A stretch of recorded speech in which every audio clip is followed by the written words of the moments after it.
Hello everyone, welcome back to my channel True Scary Stories. Where are you watching from tonight and what time is it in your country? Have you shared my channel with your friends yet, or are you keeping these whispers all to yourself? It's raining here, the kind of rain that doesn't just fall but drapes itself across the window panes, blurring the world outside into smears of midnight black and sodium yellow. The wind sounds less like a breeze and more like a sighing giant leaning against the side of the house, punctuated by the rhythmic, unnerving rattle of a loose gutter drainpipe. You're tucked in now, aren't you? You've got your softest blanket pulled up high, maybe a mug of tea slowly cooling on the nightstand, all the doors locked tight against the weather and everything else. You're safe. You're absolutely, undeniably safe. Of course, the moment you decide you're safe, that's when the story really begins. If I were you, I'd get comfortable because you probably won't survive this story. Or at least your sleep schedule won't. But hey, if you're going to lose precious hours of rest, you might as well do it listening to something worth the bags under your eyes, right? So, before you get comfortable, take a moment to like the video and subscribe, only if you genuinely enjoy what I do here. Tell me, where are you right now and what time is it exactly? I like knowing who's out there listening to the dark with me. Now, dim the lights, maybe turn on a fan for that low, unsettling hum, and let's ease into tonight's journey together. You know the house next door. Every street has one. It's the house that looks slightly older, slightly more shadowed than the others. It's not dilapidated, it's just empty. The lawn is neatly trimmed, not by a loving owner, but by some grim paid service that shows up once a month, keeping the decay at bay with a frustrating degree of clinical precision. The windows are large, clean, and perfectly black, reflecting nothing, revealing nothing. For 6 months, it's been vacant. You moved in 3 years ago, and for the first 2.5, an old woman named Mrs. Harlow lived there. She was quiet, kept to herself, and eventually she just vanished. Not dramatically, no flashing lights or police tape, just a moving truck one Tuesday, and then silence. A realtor sign went up for a month, then disappeared. Now, there's nothing. No sale, no rent, just the dead air of vacancy. And that in itself is unsettling. A normal house demands noise, demands life. An empty house is a wound on the neighborhood's quiet facade. Tonight, the rain is drumming a heavy, hypnotic rhythm against your window, drowning out every sound save for the persistent rattle and the occasional low, distant thunder that vibrates in your chest. You've been drifting, hovering on the edge of sleep when the sound cuts through the storm. Rin. It's faint, thin, and tinny, utterly out of place against the elemental roar of the storm. You lift your head from the pillow, heart already doing a stupid little flutter against your ribs. No, that can't be right. It must be the storm, a branch hitting a wire, something electrical shorting out, anything but what your brain insists it is. Rin, it's a telephone. An old-fashioned mechanical bell ringer, the kind of sound that cuts like a knife through the ambient noise of a modern home. And it is coming undeniably from the empty house next door. You tell yourself it's impossible. Utilities are disconnected. The house is a mausoleum of dust and silence. Maybe a squatter brought a battery-powered novelty phone. Maybe a wire was left connected, and the rain somehow crossed the line and completed a circuit. You cycle through all the rational explanations, the ones that keep you safely nestled under your duvet. But the ringing doesn't stop. It's insistent, a slow, patient 3-second interval between each ring. It sounds less like a standard phone call and more like a summons. This brings up a little piece of history you might not know.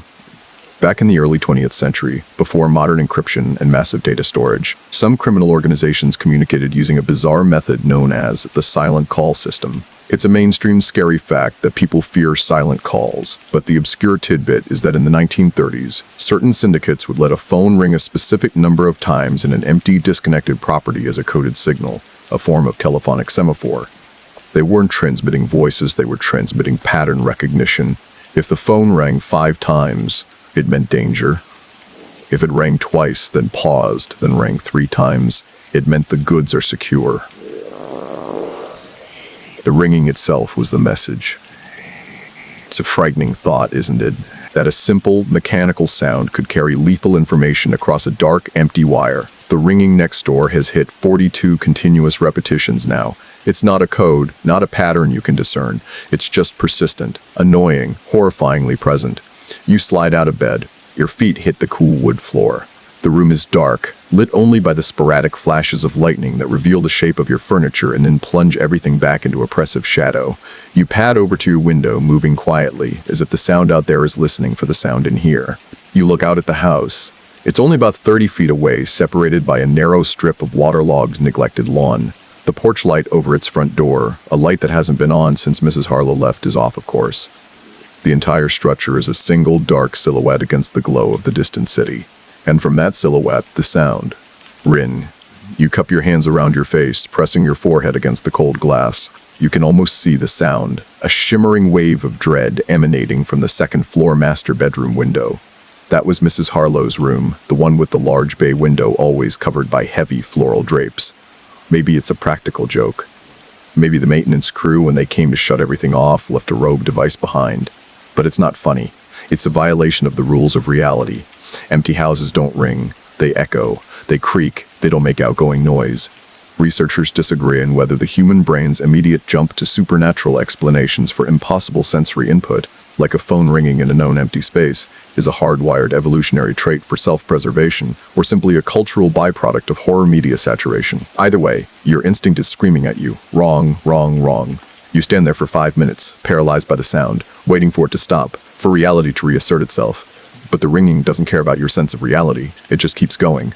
You realize something grimly funny. If you call the police, what do you tell them?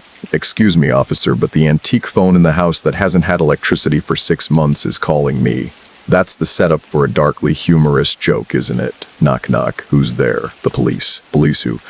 The police who are here because your empty house called us with a threat of existential dread. See, it needs work, but the punchline is always the same. You sound insane. The sound finally stops, abruptly. Not fading, not ringing off, but just cut. The heavy drumming rain immediately fills the void, making the sudden silence feel heavier than the noise ever was. You check the time on your phone, 3:17 a.m., prime haunting hour. Excellent. You head back to bed, trembling slightly, but relieved. Crisis averted. Prook.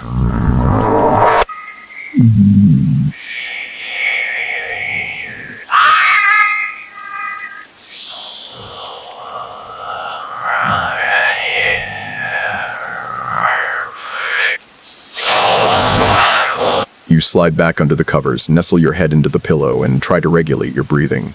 You close your eyes. 30 seconds later, the phone rings again. Ring. This time, the sound feels closer, sharper, as if the house next door has somehow shifted its mass, pressing itself closer to your window.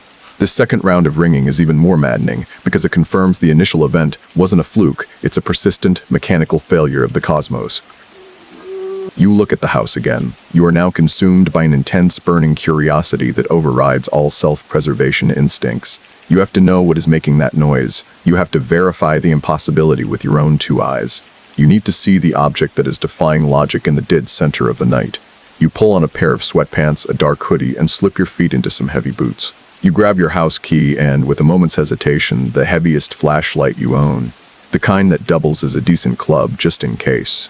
After all, if it's not a ghost, it's probably a very rude trespasser, and you need to be prepared for the mundane threat, right? The thought of a squatter is almost comforting because it's a problem with a human solution.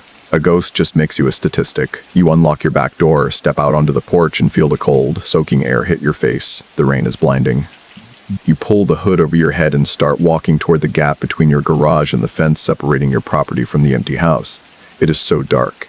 You point the flashlight ahead, and the beam is instantly diffused by the sheeting rain, creating a column of hazy light that seems to highlight the absurdity of your mission. You reach the gap. You step through onto the long-neglected grass of Mrs. Harlow's yard. The ground is soft, squelching under your boots. The rain is running in icy rivulets down your neck. And the ringing, the incessant, demanding rin is louder here.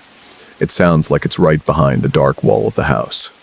You are now close enough to hear the subtle, deep thrum that accompanies each ring, the low vibration of the old-fashioned copper bells that are doing their work.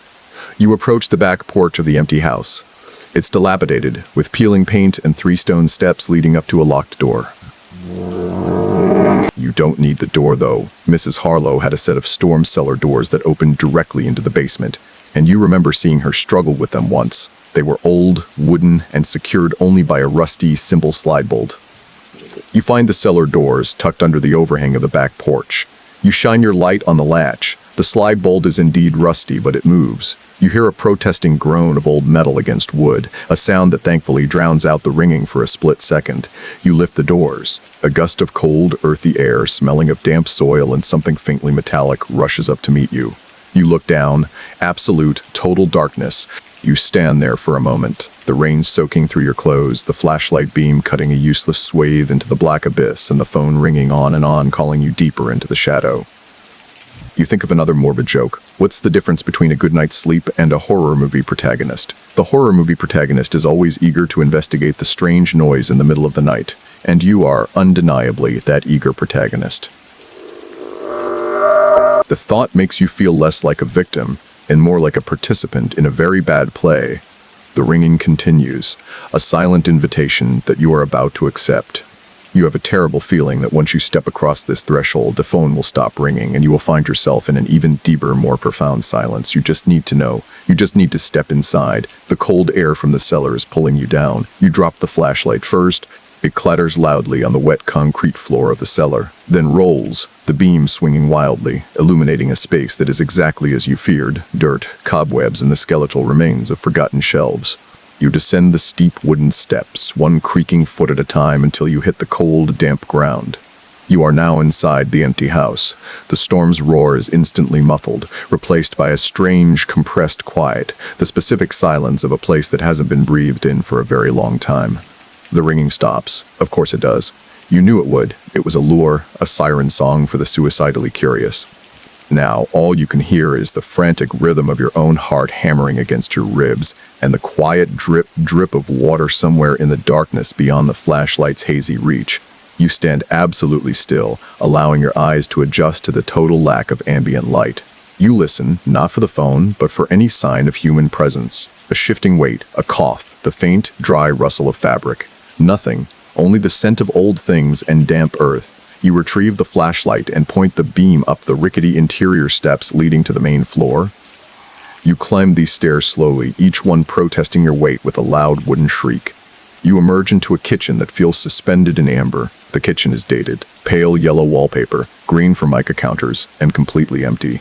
No utensils, no dishes, no trace of Mrs. Harlow save for a faint, lingering indentation in the linoleum floor where her refrigerator must have stood for decades. This is where the horror starts to become truly unnerving. Look closely at the floor, the countertops, the windowsill. There is no dust. Dust, a universal certainty, a sign of the passage of time, is simply absent. In a house that has been vacant for half a year, there should be a fine gray layer coating every horizontal surface, thick enough to leave a definite trail if you dragged your finger through it. But there's nothing. The counters are clean. The floorboards are dull, but dust-free. It's as if the air itself has been purified, scrubbed by some unseen hand. You walk through the house, shining your beam in wide, slow arcs. The living room, a large, empty square. The impression of where furniture once sat is a slightly less faded patch on the hardwood. There's a fireplace, the great clean of ash. There are electrical outlets, dark holes in the wall. Every room whispers the same thing. Someone was here very recently, cleaning, preparing. Preparing for what? You make your way to the source of the sound, the second floor. The stairs are carpeted, old and thick with the faint odor of mothballs and stale air. You mount them silently. At the top, you find yourself in a narrow hallway with 3 doors. The first is a linen closet. The second is what you assume was a guest bedroom, equally sterile and dust-free. The third is the master bedroom, where you imagine the phone was ringing. You step into the master bedroom. It's a vast, depressing space. The bay window you saw from your own house is shrouded in those heavy floral drapes, blocking out the light, making the entire room feel subterranean. The only object in the room that seems to have any substance, any reality, is the phone itself. It's sitting on the floor in the center of the room. Not on a table, not connected to a wall jack, just resting on a small embroidered doily, a horrifying detail in its own right. It's an antique rotary phone, black, heavy, and made of bakelite. The receiver is nestled perfectly in the cradle. You approach it carefully, shining the flashlight directly onto its glossy surface. The bakelite gleams, reflecting the beam back at you. This is the point where you recall a mainstream, scary historical fact: the Black Dahlia murder. The Los Angeles Police Department, in its initial frantic investigation, received thousands of prank calls and false confessions, clogging up phone lines and draining resources. The telephone, a tool of connection, was turned into a weapon of misdirection and terror. It's a common theme in horror, the normal device that becomes the locus of fear. The phone in front of you feels exactly like that, an innocent mechanism repurposed for dread. And in Deep Hall Act Tree I, Was and Shu, 2 bosses and deep, you squat down next to it, pulling off a glove to touch it with bare skin. It's cold, much colder than the ambient room temperature. You reach out, hesitating. You are so close to the phone, you find yourself doing one of those dark observational jokes that only someone in a truly absurd situation can appreciate. I've learned two things tonight. One, I hate the sound of ringing bells. Two, I might need to switch to an unlimited data plan because this mystery is clearly eating up my minutes. You reach out and flip the heavy phone over, inspecting the bottom. There is no power cord, there is no standard modular phone jack. There are only 4 small rubber feet, a serial number plate, and a label that reads, "Property of Bell System C 1952. It is a completely inert, disconnected object." Yet only minutes ago, it was ringing with the mechanical fury of 1,000 angry ghosts. You try to lift it, but it seems to be anchored to the floor, not physically, but psychically. You strain and lift, and it finally comes up with a gentle, tearing sound, as if it were lightly glued to the doily. Underneath the phone, there is a circular shadow, darker than the floor around it, about the size of a dinner plate. And in the center of the shadow, a tiny, almost invisible wire, thin as thread, disappears into the hardwood floor. It's impossible to tell if this fine wire is the power source, the line, or just an unrelated thread. It's too thin, too delicate. It feels like a visual trick designed to fool your desperate need for a logical answer. This is where you might think about the obscure horror tidbit of the psychomantium. This is an ancient practice later popularized in parapsychology, where an individual sits alone in a completely dark room facing a large mirror, sometimes with a phone. The idea is that the isolation and sensory deprivation, combined with the presence of the reflective surface, allows the mind to enter a trance state, where they can allegedly communicate with the dead, often via the very phone they are holding. The absence of dust, the silence, and now this dark, cold object in the center of the room make this place feel exactly like a deliberately engineered chamber of communication. The thin wire, the one disappearing into the floor, reminds you of the idea of a conduit, a connection that bypasses the normal rules. You trace the wire with your boot. It seems to lead toward the far wall where the door is. You decide to confirm the impossibility one last time. You pick up the receiver. It's heavier than expected, smelling faintly of old plastic and ozone. You lift it to your ear. Nothing. Absolute, profound silence. Not even the static hiss of a dead line. It's inert, a plastic shell. But you know deep in your chilled bones that if you walk away right now, if you return to your own house, the sound will start again. The phone is only silent because you are here. Its purpose is not to communicate, but to summon. It needs to ring to lure you, and once you are present, its need is satisfied. It can rest. You place the receiver back down. The clack of the plastic cradle hitting the base is violently loud in the silence. You glance around the room again. The shadows seem to press closer now. You feel a strange, disembodied sense of observation, as if the room itself is holding its breath, waiting for your next move. You think, why would anyone clean a house this meticulously just to abandon it? Another dark joke surfaces, a response to the house's unnatural cleanliness. Why did the ghost refuse to haunt the empty house? He said there was no soul in it, and besides, he couldn't stand the smell of bleach. You feel compelled to check every surface. You move to the wall, running your hand along the rough, patterned wallpaper. It's cold and dry. You look at the windows, those black mirrors that stared into your soul from your own bed. The curtains are simply too heavy, too thick to allow any light in, even during the day. This place is not just empty, it's edited. You consider the scholarly debate. Historians still argue whether the extreme cleanliness noted in the homes of certain reclusive figures, like Mrs. Tyre, Harlow perhaps, indicates meticulous control as a coping mechanism against anxiety, or if the absence of common biological decay is, in fact, an obscure sign of a more serious, perhaps obsessive, disorder. You lean toward the latter. This house feels obsessively clean, a hygienic tomb. You decide to pocket the doily, a small, tangible piece of evidence against the impossible. The white cotton, crocheted, and feels strangely starched despite its age.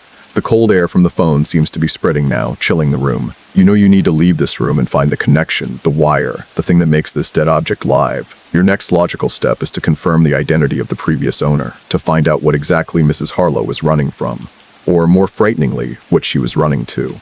You decide to check the rest of the second floor before retreating to the outside world. The third door down the hall, past the empty guest room, stands slightly ajar. You push it open. It leads to a dark, narrow landing, indicating an attic access point. The house is a nest of secrets, and the phone was just the bait. The immediate and profound silence after the phone stopped ringing is more terrifying than the noise was. You realize that the phone isn't a simple mechanism. It's a counter mechanism. Its purpose is to summon, and once you are present, the summoning is complete. Now that the call is over, the real event can begin. You stand there in the master bedroom, the black rotary phone cold and still on the floor, the memory of its bell ringer sound still vibrating in the deep canals of your inner ear. You force yourself to breathe, pulling the stagnant, odorless air deep into your lungs. Let's focus on the artifact. This phone, it's an antique, heavy and functional in a brutal analog sense. You already established that it has no modern power source, no modular jack, just that single, thin, nearly invisible thread disappearing into the floorboards under the shadow of the base. You take a moment, pulling out a small knife you carry, because who doesn't carry a small knife, and gently poke at the floorboards where the wire enters. The wood is old and soft, but the wire is set deep. You can't pull it free without potentially destroying the evidence. It's an infuriating paradox. The very object that defies logic is tethered to the house by a tiny, fragile thread of logic. You consider the technology itself. Mainstream scary fact: the earliest known instance of a telephone-based serial killer was perhaps the case of the alphabet killer in the 1970s. While not using the phone to lure victims in the modern sense, the killer was known to taunt police and families, turning the telephone from a household convenience into a nexus of pure, targeted dread. The technology became an amplifier for terror, a terrifying voice in the dark. Your situation feels far more intimate, far more directed. This phone isn't calling a police station, it's calling you. You run your hand over the smooth, cold surface of the bakelite. It's not just the phone's silence that is unnerving, it's its vintage silence. It speaks of a different era, a different type of dread. A time when privacy was a thick, comforting blanket and technology was loud, mechanical, and unambiguous. This phone doesn't deal in static or dropped calls. It deals in a clear, definite, terrifying ring. You try the dial. It moves with a heavy, satisfying click, returning to its zero position with a mechanical whirl. It feels functional, yet you know it is dead. The sheer physical reality of the phone is at war with the undeniable reality of the ringing. This is the definition of a cognitive trap. You remember something about Mrs. Harlow. You recall seeing her only once, briefly, in her yard wearing a pale blue housecoat looking frail. But there was something else, an obscure horror tidbit about local lore. It was a superstition tied to this area, passed down through generations of older residents, the belief in the lurking line. This wasn't a spiritual belief, but a semi-physical one. It held that during periods of extreme electrical weather, thunderstorms especially, a powerful disembodied charge could attach itself to unused antique copper telephone lines. This charge would cause the internal mechanics of a rotary phone to cycle, generating a false ring. The ring wasn't a spirit talking, it was just the phantom echo of an ancient power surge. The catch. The superstition claimed that any noise produced by the lurking line must be answered, or else the entity that caused the charge would grow impatient and find a more direct means of communication. Outside is still a torrential downpour. The thunder is closer now, a low, guttural rumble that shakes the glass in a bay window. If the lurking line theory is true, you've just interrupted the charge. You have satisfied its need for an answer. And now, you're trapped inside its amplifier.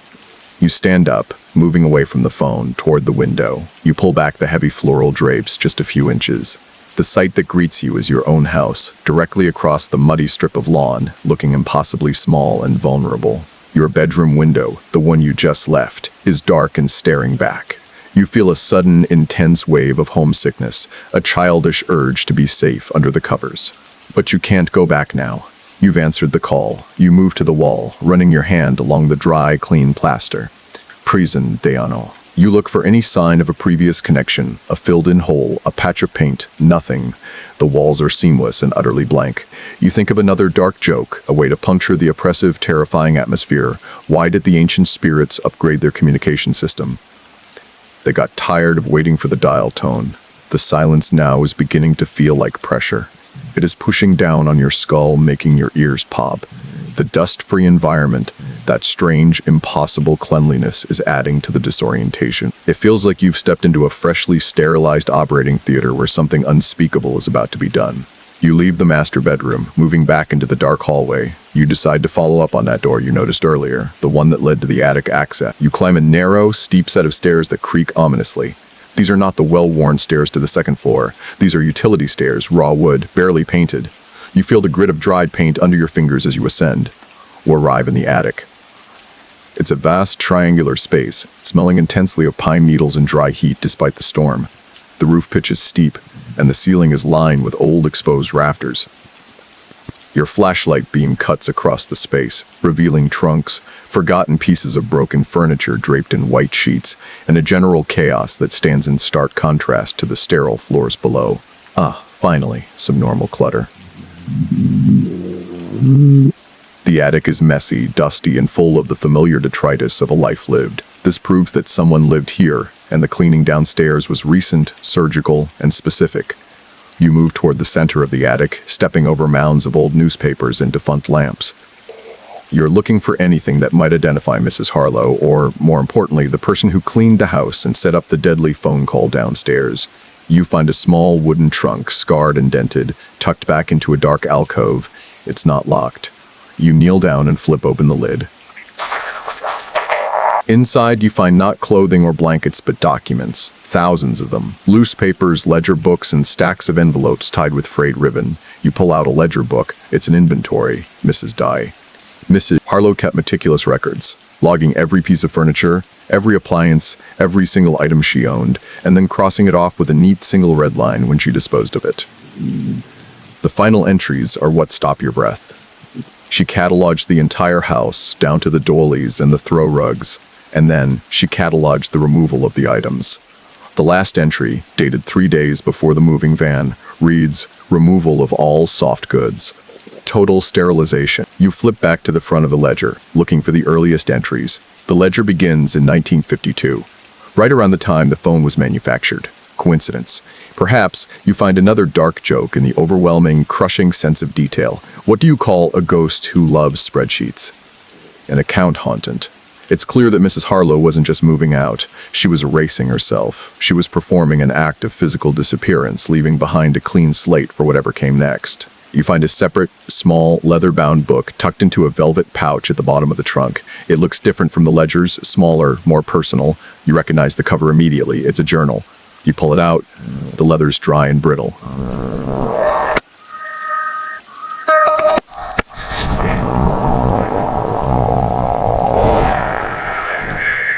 The common. You recognize that this is the narrative behind the silence. You pause, clutching the journal, feeling the cold air of the attic on your exposed hands, the sheer magnitude of the task ahead, reading through the final thoughts of someone consumed by a mystery similar to your own, feels heavy. You know the answers are in the book, but you also know the answers will be terrifying. You close the trunk quietly. The attic feels less like storage and more like a high-altitude observation deck. You descend the stairs, the sound of your boots on the bare wood echoing oddly in the stairwell. Back on the second-floor landing, you remember that third cryptic door. It was locked. You try the handle. It doesn't turn. It's secured with a heavy, old-fashioned deadbolt, unlike any other lock in the house. You run your hand over the wooden surface of the door. It's unusually smooth, almost polished. You consider the scholarly debate again. Researchers disagree on whether the creation of a physical safe space within a home, like a locked room, is a manifestation of latent paranoia, or if it represents a necessary architectural feature for storing highly sensitive, irreplaceable personal artifacts. Given Mrs. Harlow's obsession with cleaning and cataloging, this room likely holds something she couldn't catalog, something she couldn't bring herself to discard, something that defied her need for control. This locked room, the silent phone, and the pervasive lack of dust are all speaking the same language: preparation. The phone rings to lure you in, and the locked room waits to reveal the secret that the ringing was trying to communicate. You realize you must return to your house to read the journal in safety, to absorb the information without the psychological pressure of the empty house. It's the sound of a mechanical bell, much quieter this time, as if it's ringing in water, muffled by many layers of cloth. You realize the sound isn't coming from the master bedroom anymore. It's coming from downstairs. It seems the phone is mobile. You freeze on the second-floor landing. The faint, echoing tink from downstairs is enough to send a sharp jolt of adrenaline through your chilled body. You clutch the journal tighter, the brittle leather warm against your palm. The phone is not only disconnected and ringing, it's moving, or someone is moving it.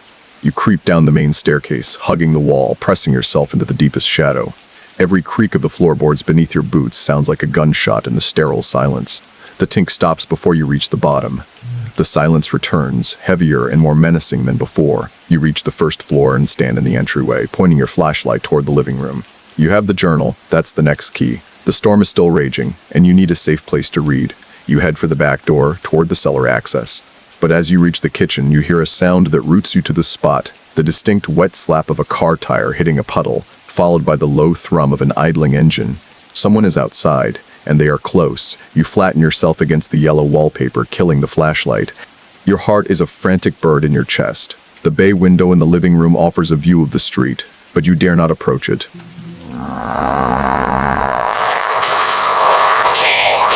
You hear the car door thunk shut, followed by the unmistakable sound of footsteps on the gravel driveway next door.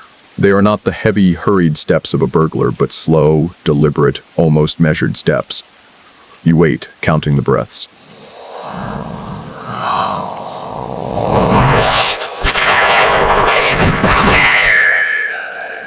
Tolri Teet, elderly voice calls out from the side of the house, a voice thin and high, sounding oddly unaffected by the raging storm.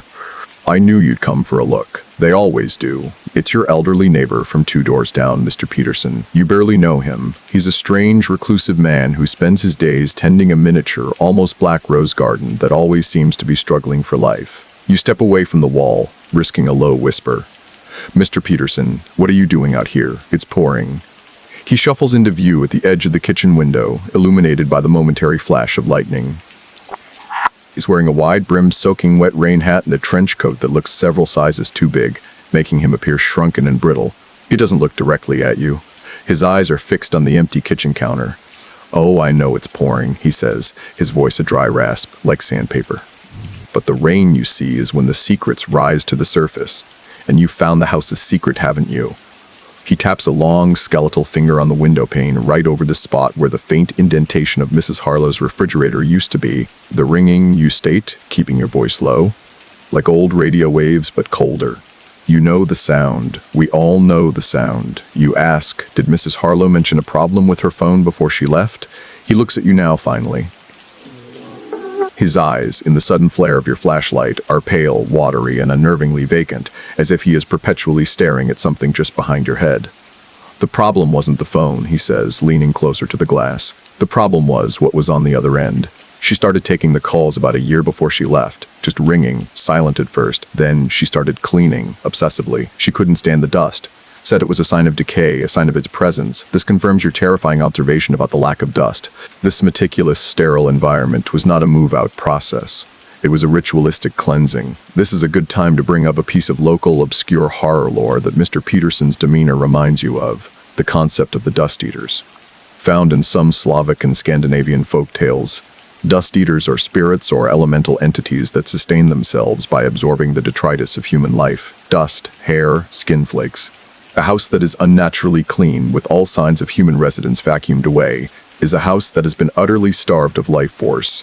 Or, conversely, a house that has been meticulously prepared for a different kind of entity. Mrs. Harlow was either trying to starve it or house it. You press him. Why did she leave? Where did she go? He shakes his head slowly, his features obscured by the shadow of his hat brim. She didn't leave. Not exactly. She just opened the line. That's what we call it. Open the line.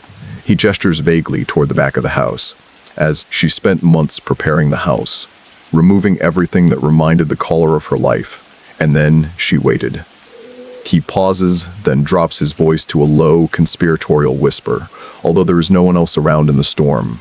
They say she finally saw the caller in the old, warped mirror upstairs, and when she answered the phone that last time, she just walked through the reflection. She finally got the answer she was waiting for.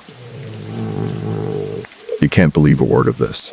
It's the kind of wild, unsettling rumor that old neighbors cook up about the reclusive residents. But his eyes hold a terrifying sincerity.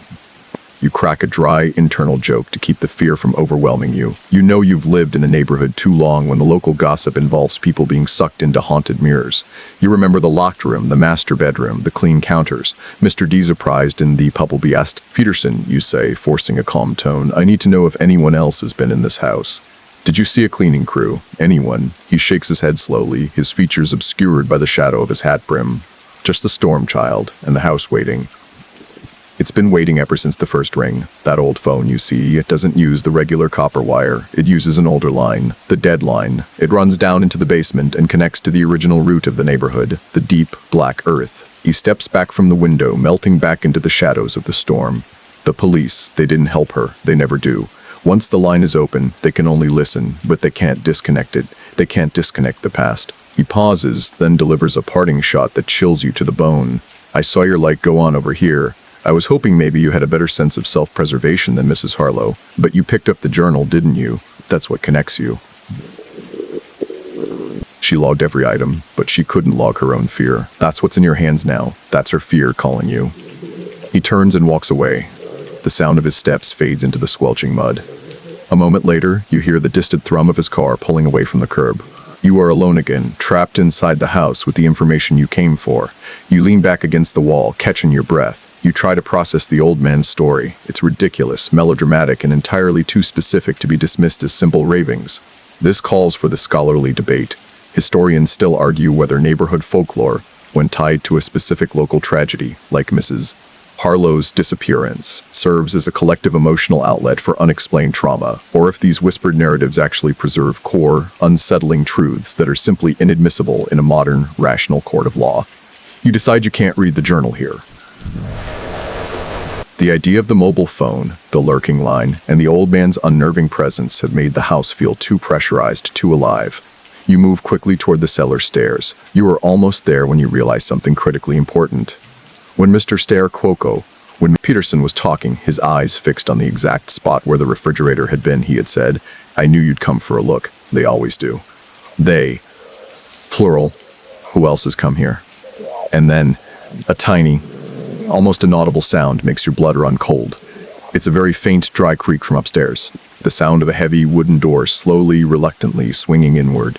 It's the locked room, the one you tried minutes ago. The phone called, you answered. The neighbor warned you, and now the final secret is being revealed. You have to go up. You can't leave now. The journal can wait.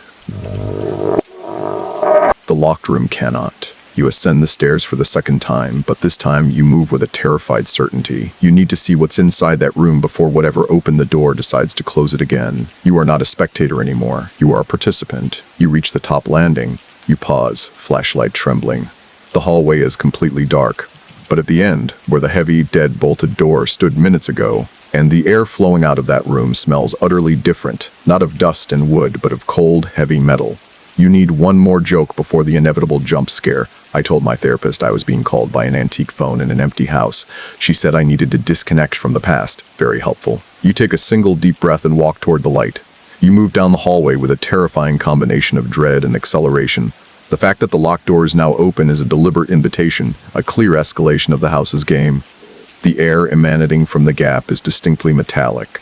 A cold, dry smell like rust and old machinery, sharply contrasting with the sterile, paper-thin odor of the rest of the house. You reach the door and push it open the rest of the way with the heel of your boot. It swings inward silently, revealing a narrow, dust-filled space, a small storage room or a large closet. But it's not empty like the other rooms. It is crowded with objects. In the center of the room, blocking your path, sits a large wooden box. It is constructed of dark, splintery oak, secured with brass corner pieces that are tarnished black with age. It looks like a chest that might have come off a transatlantic ship 100 years ago. You shine your light over the contents of the room. The metallic scent is strongest here. You realize it's coming from the ceiling, which is lined with exposed pipes, all painted a uniform industrial black. These pipes are too thick for plumbing. They look like ventilation or some kind of forgotten industrial conduit, all leading toward the back wall of the room. But your attention is seized by the contents of the box. You move toward it, stepping over what appear to be large, rolled-up canvases. You lean over the box and shine your light inside. It is filled with children's toys, but not the cheerful, brightly colored plastic you might expect. These are old, deeply unsettling items. There is a porcelain doll with cracked, vacant blue eyes and a lace dress yellowed with age, sitting with an unnatural, upright rigidity. There is a wooden horse on wheels, painted a deep, sickly green with real, coarse horsehair for a mane. Its tail is missing, and there are dozens of miniature wooden soldiers standing at attention, their faces painted with wide, unblinking red mouths that curl into a silent, perpetual scream. This collection of toys feels like an offering, or perhaps a memorial. They are too old, too clean, and too unsettling to belong to anyone recently. They speak of a past far older than Mrs. Harlow. You remember the mainstream horror fact, the concept of uncanny valley in robotics and aesthetics, which posits that near-human replicas, like dolls, generate feelings of revulsion and eeriness rather than empathy. These toys exist deep in the valley. They are close enough to childish innocence to be recognized, but their age, materials, and vacant expressions push them into the realm of the monstrous. You rummage through the top layer of toys, your skin crawling. Underneath the porcelain doll, you find a small, leather-bound book, even older than the journal you still have tucked in your pocket. This one is smaller, perhaps a prayer book, its pages thin and brittle. You pull it out. It's not a prayer book. It's a photo album. And it's filled with pictures of only one person, Mrs. Harlow. The photos track her life backwards. The top pictures show her as a frail, elderly woman, perhaps a few years before you moved in. But as you flip the pages, she gets progressively younger. Middle-aged, then a young woman in 1950s attire, then a smiling, gap-toothed child. The final picture in the album, the one on the last page, shows Mrs. Harlow as a girl, perhaps 10 years old, standing in front of this very house. She is holding hands with another child, a boy about the same age. They are dressed in identical, hand-sewn sailor suits. The boy's face is completely blurred in the photograph, as if someone took a thumbnail and violently scratched away his features. You flip the album back to the front. The empty house next door has been Mrs. Harlow's entire life. She was born here, grew up here, and died or disappeared here. This discovery clarifies the scholarly debate. Researchers disagree on whether individuals who live their entire lives in one location develop a heightened or reduced sense of environmental awareness, whether they are more sensitive to subtle, dangerous changes in their surroundings, or if hyperfamiliarity breeds a dangerous complacency toward the abnormal. Mrs. Harlow, it seems, was hyper-aware of the changes preparing for them by cleaning her life away. You realize this entire room, the locked door, the toys, the photo album, is not a safe space. It's a memorial to a single, lost childhood connection. The child in the picture, the boy whose face was scratched out, must be the key. You look at the toys again. There's another joke here, dry and terribly dark, about childhood and fear. What did the wooden soldier say to the porcelain doll? You look like you've seen a ghost. Don't worry. They're only half as disturbing as my painted smile. You move past the box toward the back wall of the closet where the black conduits disappear. You run your hand along the wall. It's cold and slick, feeling less like drywall and more like painted metal. You push against it. It gives a gentle structural sigh. The metallic smell is overwhelming here. You realize that this room, the only one that contained personal artifacts, was also the terminus of the strange black conduits. It's the house's heart, a small, heavily shielded storage unit. You turn your attention to the rolled-up canvases you stepped over. You unroll one. It's an abstract painting, almost purely black and white, but detailed. It's a geometric design of interlocking lines, all pointing toward a single central point. It looks like an architectural blueprint drawn by a psychotic engineer. The entire canvas is overlaid with a fine, silver glitter that seems to shift and shimmer under the flashlight's beam. You unroll a second canvas. Same style, same metallic lines, same terrifying, shifting glitter. This is where you recall an obscure horror tidbit, the belief in hyperdimensional weavers. This lore, prevalent in some conspiracy and occult circles, suggests that certain patterns, especially complex geometric ones, can act as weaves or patterns that allow entities from higher dimensions to anchor themselves in our three-dimensional reality. They aren't paintings, they're maps, and every line is a calculated path for something unseen. You shiver, the cold metallic air seeping into your clothes. You realize that the phone, the ringing, the cleanliness, and the boy's scratched-out face are all fragments of a single terrible equation. You look down at the floor again. You notice that the planks under the box are slightly different from the rest of the floor. They look newer, darker, installed to cover something up. You pull on the edge of the box, dragging it heavily across the room. It leaves a scar in the dust, a clear rectangle on the floor. Underneath the box, the floorboards are indeed different, and in the center of the patch there is a small brass ring set flush into the wood, a handle for a trapdoor. You kneel down, your heart pounding a rhythm against the cold wood. You pull the ring, it doesn't budge, it's locked from below. You try the handle again, putting all your weight into it. Still no movement. It's sealed tight. The entire house is a series of layers: the cleaned rooms, the locked door, the hidden trapdoor. You are peeling back the skin of the mystery, but the layers underneath are increasingly resistant to being opened. You think of one more dry joke, a nod to the growing realization that you are in a trap. If you're ever exploring a strange empty house and you find a heavily secured trapdoor, here's a tip: it probably leads to something slightly worse than the electrical panel. You realize that the metallic scent, the strange conduits, and the sealed trapdoor all point toward the true heart of the house, the basement. Mr. Peterson mentioned the dead line running down into the black earth. The phone line, the ringing, the whole connection must be originating from below. You replace the wooden chest, covering the trapdoor. The time for the direct approach is over. You have two goals now: read the journal you hold, which will provide the psychological context, and then find another way into the basement, which will provide the physical context. You cannot approach the basement from the outside again. The rain and Mr. Peterson's presence make the cellar doors too risky. You need the interior access. You leave the metallic smell of the locked room, closing the door softly behind you. You hurry down the main stairs, past the sterile kitchen, and exit through the back door in the cellar. You pull the heavy cellar doors shut behind you, the latch clicking into place. You are back outside, in the roaring storm. The rain is a physical assault. You run across the lawn, back through the gap, and collapse onto your own porch. You fumble with your keys, unlock the door, and fall into the blessed, if temporary, safety of your own home. You strip off your wet clothes, tossing them into a heap on the floor, and pull on a dry robe. You sit down in your living room, the journal in your lap, the sound of the storm now just a comforting white noise, covering the outside world. But as you open the brittle, leather cover of Mrs. Harlow's journal, ready to read the terrifying history of the house, you hear a faint, almost subliminal sound from your own kitchen. It's a vibration, a thin, almost electrical hum. You pause, flashlight still off, listening. The hum stops, and then faintly, undeniably, you hear a sound. It's not the mechanical ring of the antique phone. It's the smooth, digital chime of a modern telephone. Ring. It's coming from the house next door, but it sounds different now, a clearer, more insistent tone. And for the first time, you wonder if the phone next door isn't calling you.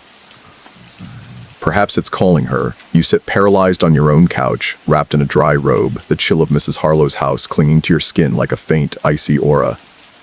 The digital chime from next door, it only rang once before cutting off, is a chilling confirmation. The phone, whatever it is, has adapted.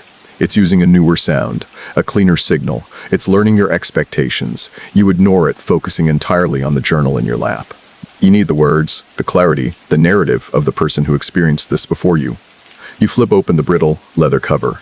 The handwriting inside is neat, precise, and initially quite normal, detailing daily routines and weather observations.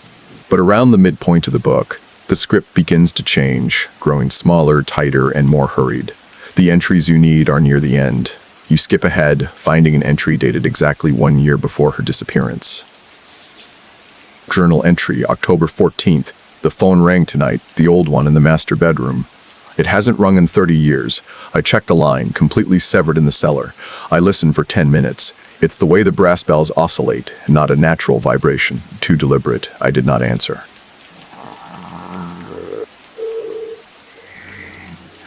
The sound finally stopped when the clock struck 4 a.m.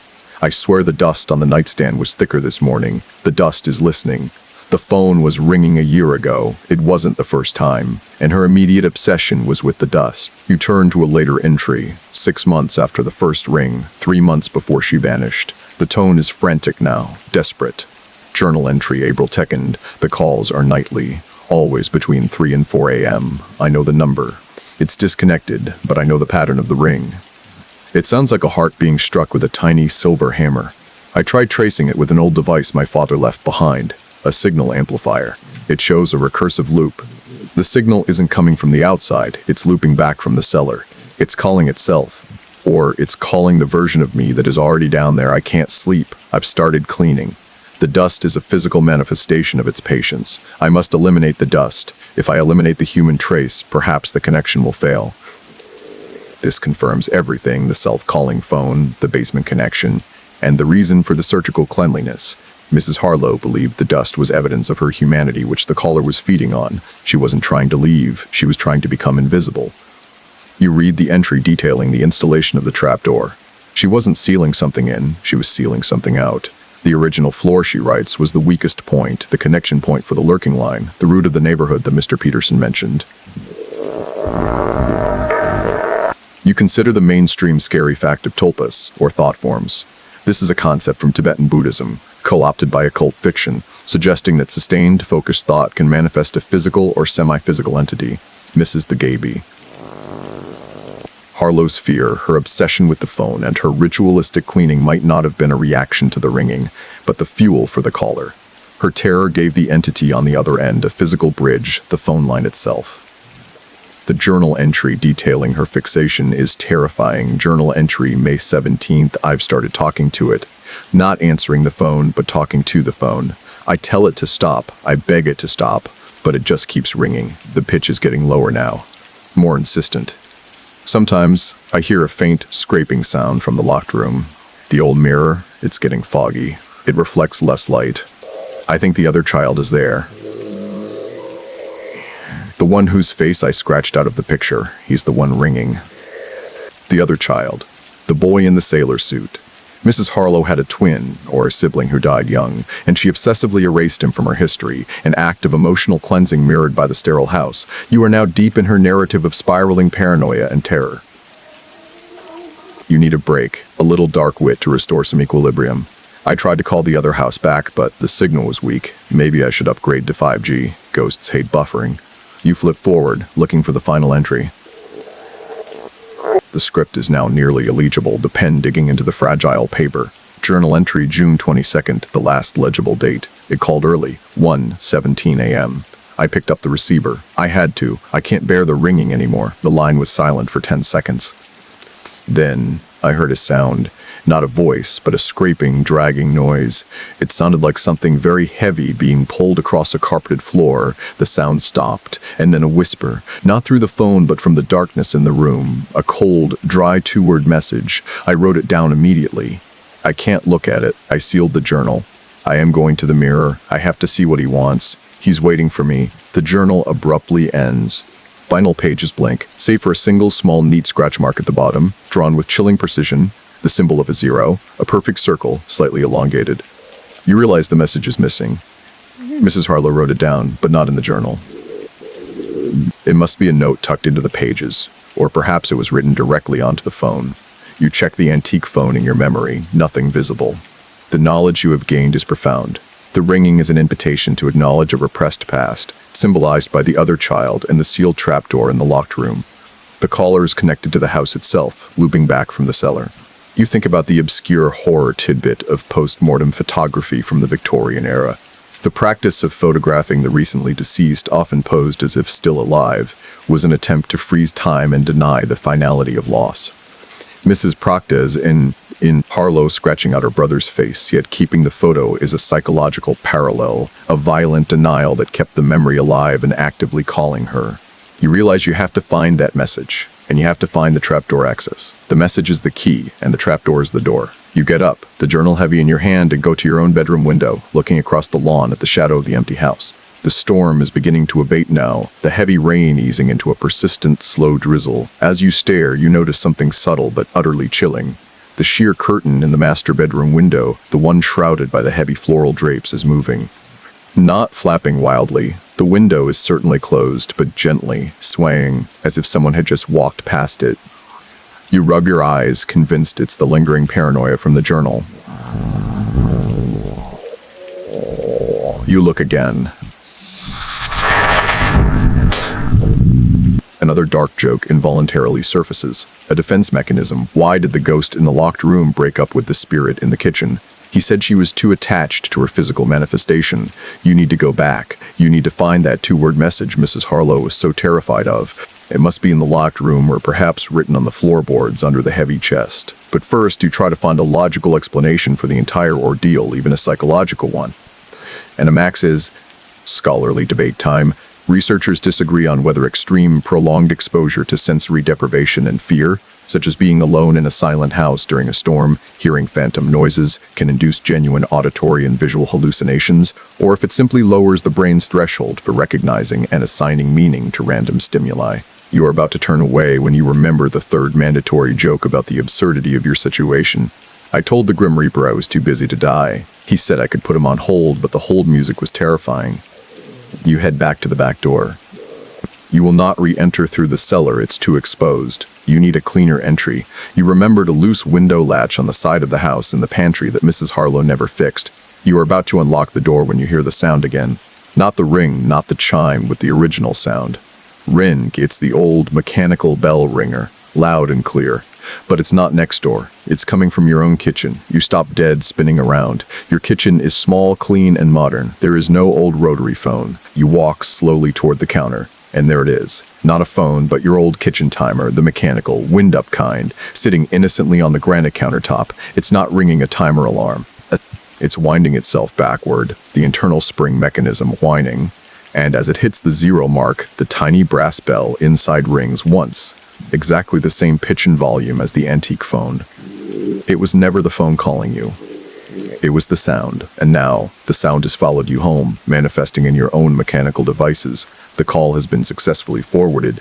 The sight of your own kitchen timer, now sitting innocently silent on the counter after delivering its single terrifying ring, is the final blow to your sanity. It wasn't the device, it was the frequency. The entity has managed to broadcast its signal into your home, hijacking the nearest available mechanical resonator. The line is no longer next door. The line is here wherever you are. You grab the timer and smash it on the floor.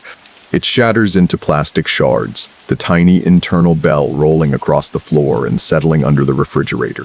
You stand over the pieces, breathing heavily, the remnants of a perfectly mundane object now contaminated with terror. You realize you've only ever heard the ringing from a distance or when you weren't in the same room as the antique phone. This means the object is not meant to be observed in the act of ringing. It's meant to be found silent, confirming the impossibility of the noise you heard moments before. You tuck Mrs. Harlow's journal into your pocket and head back out into the persistent drizzle. You are going back next door, but this time the goal is simple: find the 2-word message and open the trapdoor. You reach Mrs. Harlow's house and find the loose window in the pantry, a small casement window on the side of the house. You manage to jiggle the rusty latch open and slide the window up just enough to squeeze through, emerging into the small, sterile pantry. You are now a trespasser again, but with the added anxiety that the source of the terror is now dual-homed. It can ring you up next door or right here in your own house. You move quickly back through the kitchen and into the living room. You are heading for the main staircase when you hear it again. Ringing. It's the antique phone. And this time it's loud. It's coming from the 2nd floor, the master bedroom. It's ringing right now. The key difference: you are inside the house, you are moving toward it, and it is still ringing. It is defying its own previous pattern of silence upon your arrival. You race up the stairs. You reach the master bedroom door, pause for a split second, and kick it open. The phone is sitting exactly where you left it, on the doily in the center of the room. It is vibrating violently, a heavy, dark shape shaking against the floor. The brass bells inside the bakelite casing are screaming, "Rin Enengi, Rin Enengi." The sound is deafening, a physical assault on your eardrums. You run toward it, driven by an insane compulsion to make it stop. You drop to your knees beside it, reaching out a trembling hand. You touch it. It's not cold this time, it's incredibly blisteringly hot. The bakelite is radiating heat like a furnace, as if the energy of the ringing is being generated by pure friction and electrical overload.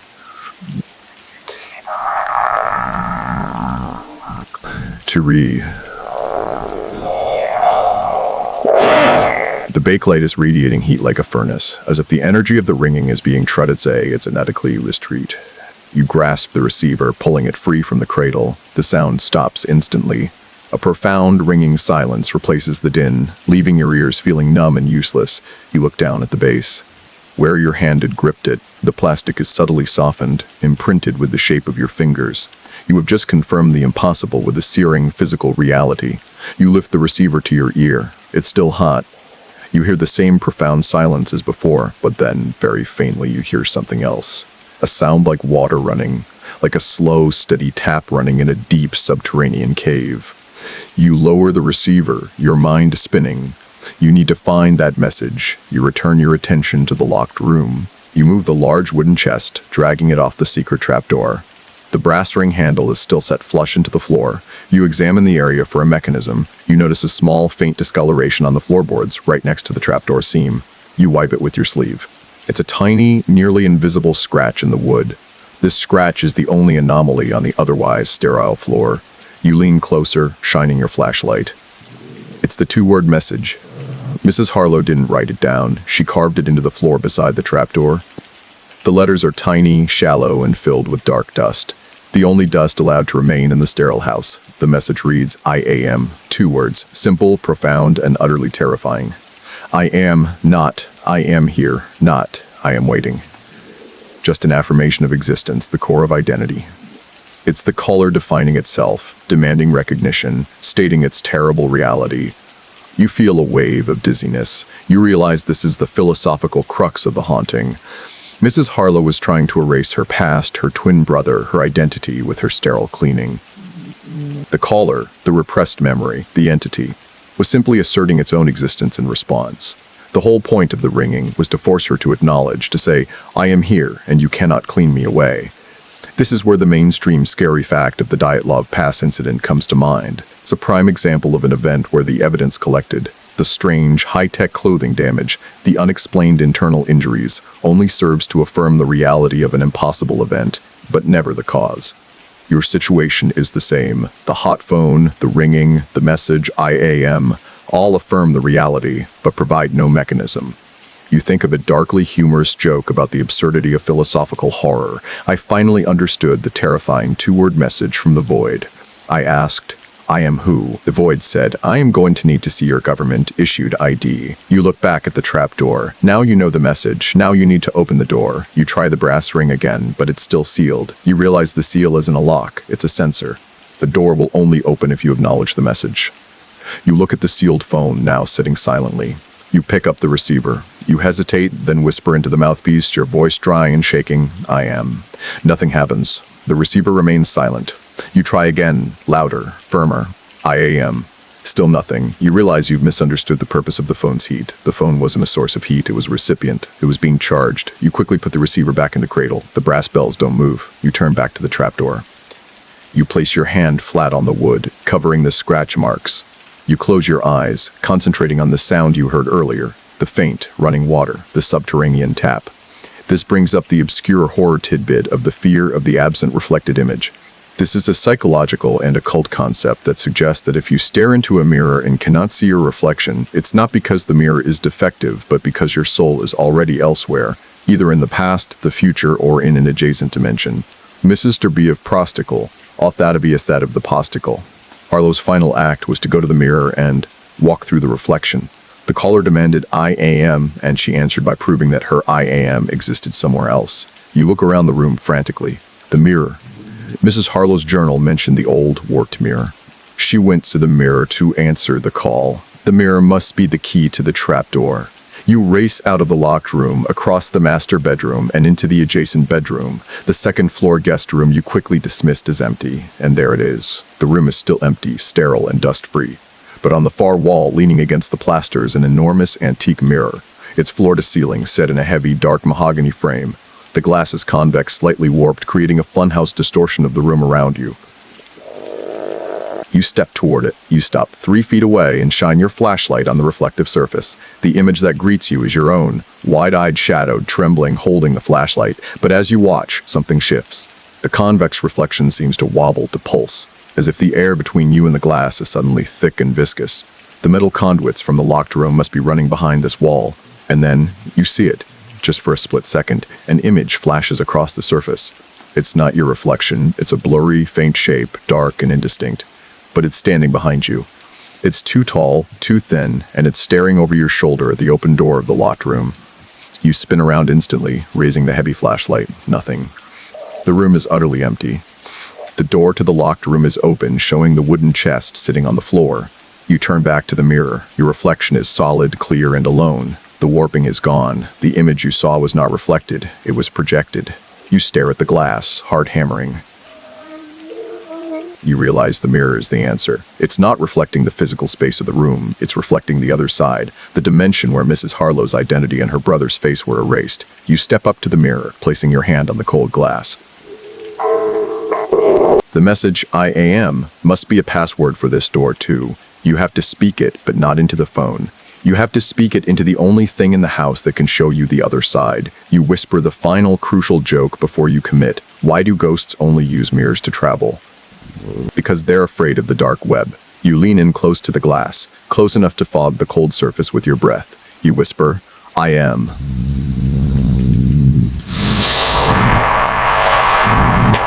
The mirror does not explode. Instead, a profound, heavy clunk sounds from downstairs, underneath the locked room. The sound of a heavy mechanism disengaging. The trapdoor is unlocked. The echoing clunk from the locked room's floor is your only reward for speaking the affirmation into the mirror. You now know the geometry of the house. The phone is the summoner, the journal is the map, the message I am is the key, and the mirror is the lock. The final destination is the basement.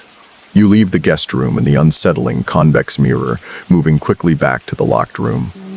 You slide the chest away from the center of the floor and kneel down over the brass ring handle. This time, when you pull on the ring, the patch of flooring comes up easily, opening inward like a hatch into a black, yawning abyss. A rush of cold, earthy air, smelling of deep soil and electricity, washes over your face. You grab your flashlight and direct the beam down. Below you is not the original damp cellar, but a second, smaller, and much deeper level, a sub-basement lined with concrete walls. The first thing you notice is the sound, a low, persistent, deep hum. It's not mechanical, it's electrical. It vibrates in your teeth and sinuses, a sound too low to be heard, yet too loud to ignore. You climb down the steep metal ladder bolted into the concrete wall. You are now in the sub-basement. It is a small, cold chamber, perhaps 10 by 10 feet. The floor is packed dirt, the walls are poured concrete, and the ceiling is lined with the bare wooden beams of the floor above. The humming is overwhelming here. You realize it's coming from one specific location, the back wall. You move toward the sound. The concrete wall is featureless, except for a single narrow conduit pipe. The same kind of thick black pipe you saw in the locked room upstairs, protruding from the wall about 3 feet up. This pipe is the source of the hum. You put your ear against the cold, gritty concrete wall next to it. The hum is strongest here, a deep, resonating VRRR that feels like the vibration of the Earth's magnetic field. You follow the conduit pipe as it runs along the base of the wall, and that's when you realize the true function of this room. The pipe doesn't lead out of the house, it leads down. The pipe disappears straight into the packed dirt floor at the base of the wall. But before it enters the ground, there is a small copper access panel on the pipe itself, secured by 4 large brass screws. You kneel down, the dirt cold and damp beneath your knees. You shine your light on the panel. The brass screws are ancient, green with verdigris, but appear untouched. You take out the small knife you carry and try to turn one of the screws. It's fused tight. You try a second, putting all your weight into the turn. The metal groans but doesn't move. You need a screwdriver, something with proper leverage. You stand up, looking around the small chamber for tools. Nothing. Only the cold, humming walls and the conduit disappearing into the earth.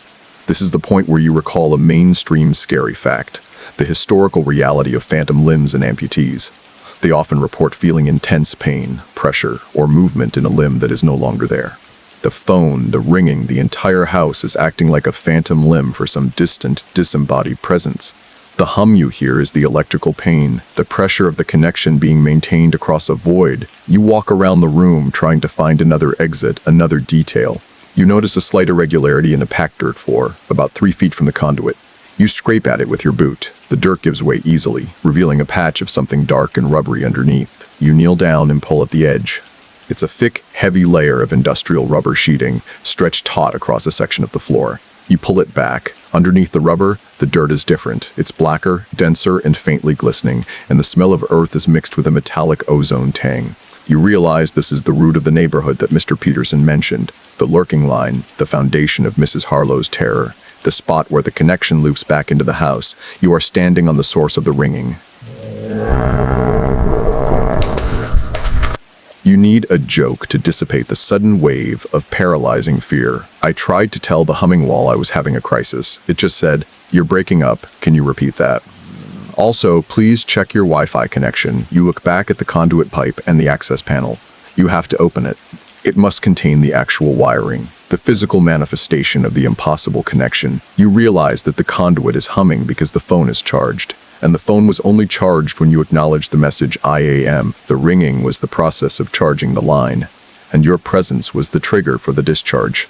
You remember the old photo album in the wooden chest upstairs, the boy whose face was scratched out. Mrs. Harlow had spent her life denying the boy's existence, attempting to sever the memory. The entity ringing the phone, asserting I am, was that denied memory, demanding acknowledgement. This brings up the obscure horror tidbit of the fetch or Tudlicker doppelganger in Germanic lore. This is the idea that a living person's image, or double, can detach itself and walk the earth, often calling out to the living person. Seeing your fetch or hearing it call is a prelude to death or disappearance. Mrs. Harlow saw her mirror image, her fetch, and walked into the reflection. You look at the conduit again. The screws are impossible to remove by hand. You need a lever. You remember the old metal ladder leading up to the trapdoor. You grab the flashlight and look up. The ladder is secured with heavy-duty bolts. You can't remove them. You look around the room again. It is a sealed box of humming concrete and dirt. You climb back up the ladder and close the trapdoor, replacing the wooden chest. You can't open the conduit, but you have one final piece of evidence to find. Mrs. Harlow mentioned the two-word message was whispered from the darkness in the room, not through the phone. She heard it in the master bedroom. You return to the master bedroom, the heavy phone sitting silently on the floor. You kneel down next to it, pulling out the journal. You want to see the last legible entry again, the one detailing the message. A whisper, not through the phone, but from the darkness in the room. A cold, dry two-word message. You shine your flashlight around the room, specifically at the darkest corners. You are looking for a physical trace, a shadow, a stain. You shine the light on the wall behind where the phone was sitting. Nothing. You shine the light at the bay window, at the thick floral drapes. As the light hits the heavy fabric, you notice something you missed before. The drapes are not uniform. One small patch, butt head height, is slightly darker than the rest, a faint, dark stain. It looks like a watermark. You reach out and touch the stain. It's not damp. It's dry, rough, and slightly sticky. You realize the stain is a physical impression. You bring your flashlight closer. The stain is the subtle imprint of a hand pressed against the curtain and then quickly removed. The material is disturbed, pulled tight in the shape of a palm. You run your fingers over the imprint. And then you see a final tiny detail. Right at the base of the imprint, where the palm meets the wrist, there is a fine, faint smear. It's dark, almost black, and it looks like ink. You pull out the journal and compare the stain on your finger to the ink on the final page of the journal. It's the same, the exact shade of black ink Mrs. Purstay Harlow used to draw the perfect elongated zero. She wrote the message on the wall, and then, in her final terror, she smeared the ink with her own hand as she turned to leave the room and walk into the mirror. The Athi, and then you realize the scholarly debate. Researchers disagree on whether the physical act of writing or drawing, even a symbol like the zero, in a moment of extreme psychological distress provides an immediate subconscious release, or if it further solidifies the traumatic event in the victim's memory, guaranteeing a permanent loop of fear. Mrs. Harlow wrote the message, but she couldn't escape it. You look at the phone again, you touch the spot on the wall where the handprint is located. You realize the handprint is the true source of the whisper. The darkness in the room was created by the heavy drapes, and the whisper came from the spot where the caller pressed its hand, leaving a trace of the ink she used to acknowledge its existence. You leave the master bedroom. You have everything you need. The IAM message, the humming conduit in the sub-basement, and the realization that the phone can ring anywhere. As you step into the hallway, you hear the muffled sound of a car engine idling outside. Not Mr. Peterson's, but a larger, heavier vehicle. And you realize, with a sick drop in your stomach, that the ringing was never just for you. You move to the front window. You carefully pull back the curtain. A large black van is parked directly in front of Mrs. Harlow's house. The doors are open. Two figures in black uniforms are moving toward the front porch. The authorities. They have finally come for the house, but they are police. They are wearing hazmat suits, heavily padded and sealed. They are approaching the house with caution, carrying a large metallic box, the kind used to transport biological samples. You duck down, your body pressed against the cold floor. You realize the ringing wasn't to lure you. It was a distress signal. It was calling the people who monitor the deadline. You hear the dull thud of a heavy door being forced open. They are inside the house. You have to leave. Now, you crouch by the window, the black van and the two figures in hazmat suits providing a flash of terrifying official reality to the supernatural dread. They didn't knock. They didn't use a key. They used force, indicating they are not friendly neighborhood services but something else entirely. A cleanup crew for metaphysical contamination. The realization is a cold final click in your mind. Mrs. Harlow wasn't crazy. She was the patient zero for a contained phenomenon. The ringing was a breach of that containment, And now you are inside the quarantine zone. You slip away from the window, moving quickly and silently back down the main staircase. You must get out before they seal the exit. You reach the bottom floor. You can hear their movements now, muffled footsteps on the floorboards above, and the faint zipping sound of the hazmat suits. They are heading straight for the master bedroom, the nexus of the initial ringing. You don't need to go back up. You have the journal and the two-word message, IAM. The final act is finding the conduit's purpose in the sub-basement, but the hazmat crew will be there soon. You make a decision. You will use the pantry window again. It's the cleanest break. You move into the kitchen, keeping to the shadows. Just as you reach the pantry door, you hear a sound from upstairs, the sound of the antique phone being handled. A slight, heavy thunk as it is lifted. Then, a low, modulated voice speaking into a radio, not the phone. Target artifact secured. Nominal temperature detected. Initiating immediate containment procedures. Checking for secondary contamination vectors. You are the secondary contamination vector. You freeze, holding your breath. You recall the mainstream scary fact about the Philadelphia experiment, an alleged military event where a warship was supposedly rendered invisible, leading to terrifying side effects for the crew, including being fused into the ship's metal. The horror of the government attempting to weaponize or control reality-bending forces is a common trope, and seeing the hazmat team confirms that this ringing phone is a piece of reality that was tested, failed, and is now being retrieved. You turn your attention to the pantry door, ready to squeeze out the window, but before you can move, the phone rings. Rin, it's loud, clean, and right next to you. It's the kitchen timer again, but wait, you smash the kitchen timer. You look down at the counter. Resting right next to where the timer was is your own cell phone. It's vibrating violently, lying screen up on the granite. It's ringing, and the ringtone is the factory default, a high, irritating digital chime. But the caller ID is displaying something impossible. It is showing the original, vintage rotary phone number for Mrs. Harlow's house. The disconnected, inert number that hasn't existed for 6 months. Your own phone has been compromised. The signal is using your device to complete the loop, to assert its reality right into your palm. You look at the ringing device, frozen in horror. If you answer it, you will acknowledge the connection fully. If you don't, the ringing will alert the hazmat team upstairs. You hear the heavy footsteps approaching the top of the main staircase. You snatch up the ringing cell phone. You swipe the answer button. You lift the device to your ear. It's not hot, but the plastic is vibrating intensely. Silence. Not the profound silence of the antique phone, but a brittle, static-laden silence, like listening to an empty seashell. Then, a sound, a clear, dry whisper. Not a voice, but a sound arranged to mimic speech. It says the two words, IAM. The message that Mrs. Harlow carved into the floor, the message that unlocked the trapdoor, the message that cost her her existence. It has been transmitted directly into your mind.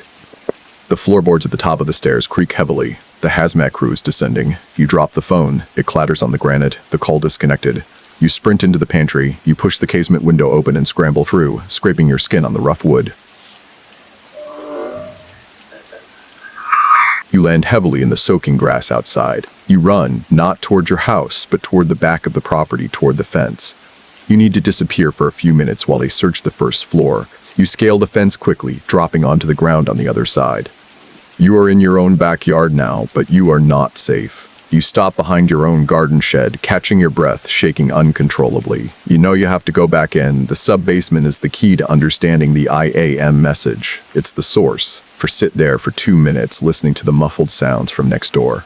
You hear more movement, more radio chatter. They're moving into the cellar, the one you used to enter the house. They are securing the first level. You realize you have to find a way to access the sub-basement from the outside, circumventing the entire house. You recall the obscure horror tidbit of the glimpse. This is the belief that certain hidden protected spaces are not just physically isolated, but chronologically isolated, meaning they exist slightly out of sync with the present time. You believe the sub-basement, lined with concrete and rubber, is one of these places. It exists in an echo chamber of the past. You know that the humming conduit, the one you couldn't open, is the key. It runs down into the earth. You look at the ground around your shed. You live next door. The connection, the root of the neighborhood, must run under the property line.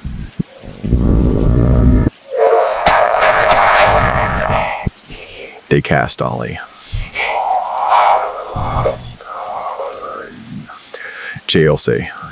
Ebrite Conbe. Vacation. For Breepy. Dine. You think of a dark joke about your predicament. I told the man in the hazmat suit I was just borrowing a cup of sugar from my neighbor. He asked if the sugar was sentient.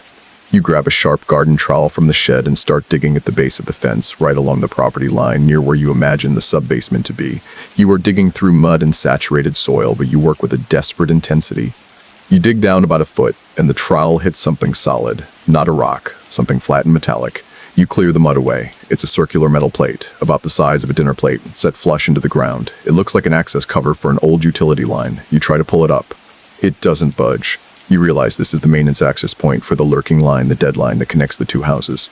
You need a way to open the access panel. You grab a wrench from the shed and hammer the edge of the panel. Nothing. You remember the message. IAN. The key is not force. It's acknowledgement. You stop hammering. You kneel over the metal plate. You whisper into the mud, into the ground, into the metal, I am. The plate doesn't open. You try the scholarly debate. Researchers disagree on whether the physical acknowledgement of an invisible internal entity, the I am concept, requires an audible external response, or if a focused internal acknowledgement of the entity's presence is sufficient to activate the psychological or supernatural trigger.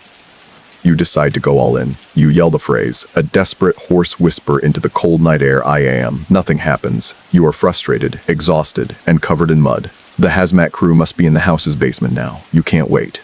You look at the symbol again, the zero, the circle. You realize the word I is the key, the self. You press your thumb hard onto the center of the zero, right in the middle of the cold metal. You channel all your fear, all your exhaustion, all your present existence into that single point of contact. And then faintly you hear the hum again. Not from next door, but from under your hand. The metal plate vibrates, a low, intense shudder. And then with a sharp piece of escaping air, the plate pops open. You lift the circular cover. Underneath, there's a narrow black hole leading straight down into the earth. And from the hole, you can hear the deep, insistent air of the humming conduit. It is loud now, close and powerful. You look into the blackness, you realize this is your direct private access to the root of the terror. You have bypassed the house and the hazmat crew. You have a chance to see the source. You look down at the ground you've just breached. Another joke. My doctor told me to increase my fiber intake. I don't think he meant digging up a sub-basement connection to an ancient phone line. You grab your flashlight and aim it into the hole. The beam cuts a narrow column of light, hitting something metallic and wet about 10 feet down. You are about to descend when you hear a sound from next door, a loud, sharp metallic screech, followed by a desperate yell. Contaminant levels spiking. It's mobilizing. Get the containment box sealed.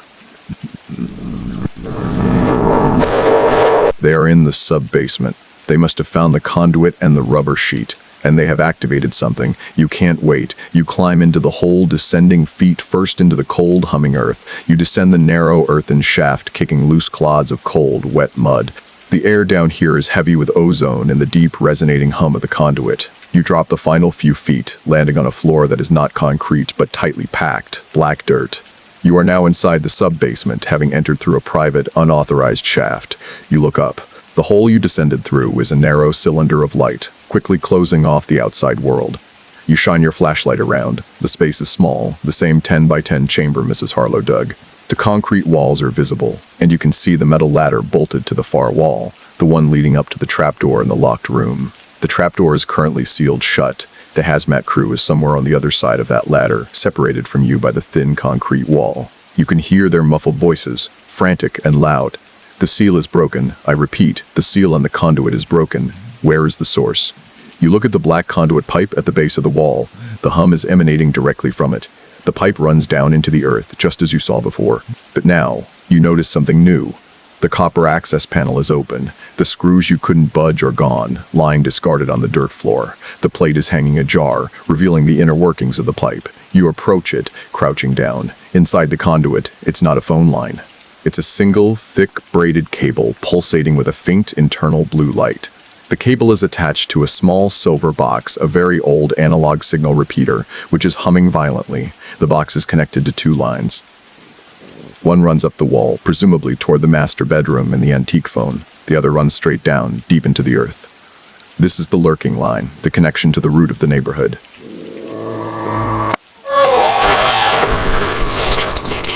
It's not a phone line, it's a power transfer line designed to bring subterranean raw energy up to the signal repeater.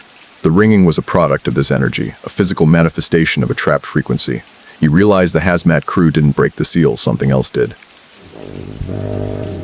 something that recognized the IAM message and used the acknowledgement to break containment. This is a good time for the mainstream scary fact, the concept of psychological transfer in horror. The most famous example is the widespread fear of urban legends that only become real if you believe them, like Bloody Mary. By saying I am, you didn't just unlock a door, you affirmed the entity's existence, giving it the necessary permission to manifest and break its own seal. You look around the room again. The hazmat crew is getting closer, their voices clearer. You can hear them banging on the trapdoor from above, trying to force their way down the ladder. You notice something else about the sub-basement. The air in the center of the room is noticeably colder, a sharp, metallic chill that makes your breath mist. You shine your flashlight into the center of the room. Nothing, just packed, black dirt. You think of a joke to calm your shaking hands. I asked the hazmat crew for directions. They said, first, secure all existential threats. Then, take a left at the nearest temporal anomaly. You are trapped now. Above you is the sealed trapdoor and the hazmat team. Behind you is the narrow hole you dug, which is too steep and slick with mud to climb quickly. You have to wait them out. You pull out the journal and flip to the last entry. You read the 2 words again, I am. You feel a wave of intense clarity. Mrs. Harlow's twin brother, the erased child, was the caller. He wasn't a ghost. He was a trapped identity, a repressed memory given power by the electrical energy of the lurking line. He just wanted to be acknowledged. You look back at the center of the room. The cold spot. You move toward it, kicking at the dirt. Suddenly, the cold spot shifts. It moves silently to the back wall, toward the conduit. You stop. It wasn't a cold spot. It was a localized field of influence, and it moved. This is where you recall the obscure horror tidbit of the shifting center. In some paranormal investigations, researchers have noted that the center of a haunted room, the place where the power seems to reside, will often be structurally different, often marked by a hidden well, a burial plot, or, most terrifyingly, an invisible, contained volume of displaced air. The center of this room is the displacement. You shine your flashlight toward the conduit again. The faint blue light of the power cable inside the signal repeater is flickering rapidly now, like a heart struggling for rhythm. The humming is intensifying. You hear a final, desperate cry from the hazmat crew on the other side of the concrete. The containment box is empty. The antique phone is gone. Repeat, the artifact has mobilized. Sector is compromised. The antique phone is gone. It means the entity that spoke I am has moved it. And since it just spoke the message to you via your cell phone, the phone is now mobile and connected to you. The trapdoor above you suddenly bangs open, the heavy wood crashing against the floor of the locked room. Dust and small pieces of plaster rain down on you. You look up. You can see the heavy boots of the hazmat crew silhouetted against the dim light of the room above. Down here, the secondary shaft. We've got a civilian. A muffled voice yells. You have seconds. You look at the humming conduit. You know what you have to do. You have to destroy the line. Destroy the line. You reach into your pocket and pull out the garden trowel. You bring the sharp edge of the trowel down with all your strength onto the exposed silver box, the signal repeater. Crack. Spark shower, blinding you for a second. The blue light inside the cable dies. The twin is disconnected. You look up at the trapdoor. The hazmat crew is silent. You hear one last dry joke in the echoing space. What's the best way to deal with an existential threat? Unplug it, then hide the cord. You wait, heart pounding. They don't move. You know they won't believe your story. They won't believe the phone rang or that the twin called. They will only believe you tampered with government property. You look at the dirt floor beneath your feet, now completely silent. You have to escape. You start scrambling back up the narrow shaft you dug. You reach the top, emerging into the cold, damp night air. The black van is still there. The hazmat crew is still in the sub-basement, now utterly silent. You look at your own house. It looks impossibly comforting, a safe harbor against the terrifying efficiency of the outside world. You run back inside your house, bolting the door behind you. You strip off your mud-caked clothes and race to the shower, washing away the dirt and the ozone smell. You emerge, feeling marginally cleaner but profoundly shaken. You are safe. The line is dead. The connection is severed. You walk into your bedroom, ready to collapse into bed. You turn on the light, and you see it. Resting innocently on your pillow, lying on the exact spot where your head would normally rest, is the antique rotary phone, the heavy black Bakelite phone. It is cold now, completely silent. It has been retrieved from the sealed containment box and placed here for you. The phone is not an object of a haunting, it is the physical manifestation of the I am message, and it has followed you home. The black bakelite phone, lying placidly on your pillow, is the final undeniable proof that you are now the keeper of the lurking line. And Deested is AE, and the hazmat crew, or whatever they were, failed to contain the artifact. By destroying the signal repeater in the sub-basement, you didn't sever the connection, you merely redirected it. The phone has chosen a new anchor point. You stand in the doorway of your bedroom, unable to approach the bed. The phone looks heavy, inert, and impossibly out of place on the soft white cotton. It's an antique corpse on a clean shroud. You recall the mainstream scary fact of the stalking object, an idea popularized by the legend of Robert the Doll, where an inanimate object gains malevolent sentience and pursues its victim. You reach out, hesitating, and touch the phone. It is cold, completely, utterly cold. It gives off no heat, no hum, no vibration. It is simply a very old, heavy object. You pick it up. It feels surprisingly light now, as if the heavy energy it once contained has been drained away, leaving behind only the shell. You flip it over, looking at the bottom. The rubber feet, the serial number, the label, property of Bell System, C 1952. But now, where the thin wire disappeared into Mrs. Harlow's floor, there is only a clean, small hole, slightly singed around the edges. The phone is physically disconnected, entirely inert, yet it moved from a sealed containment box next door to your pillow. It traveled through solid space. You place the phone on your nightstand. You know you can't sleep in that bed, not with that dark, silent sentinel watching over you.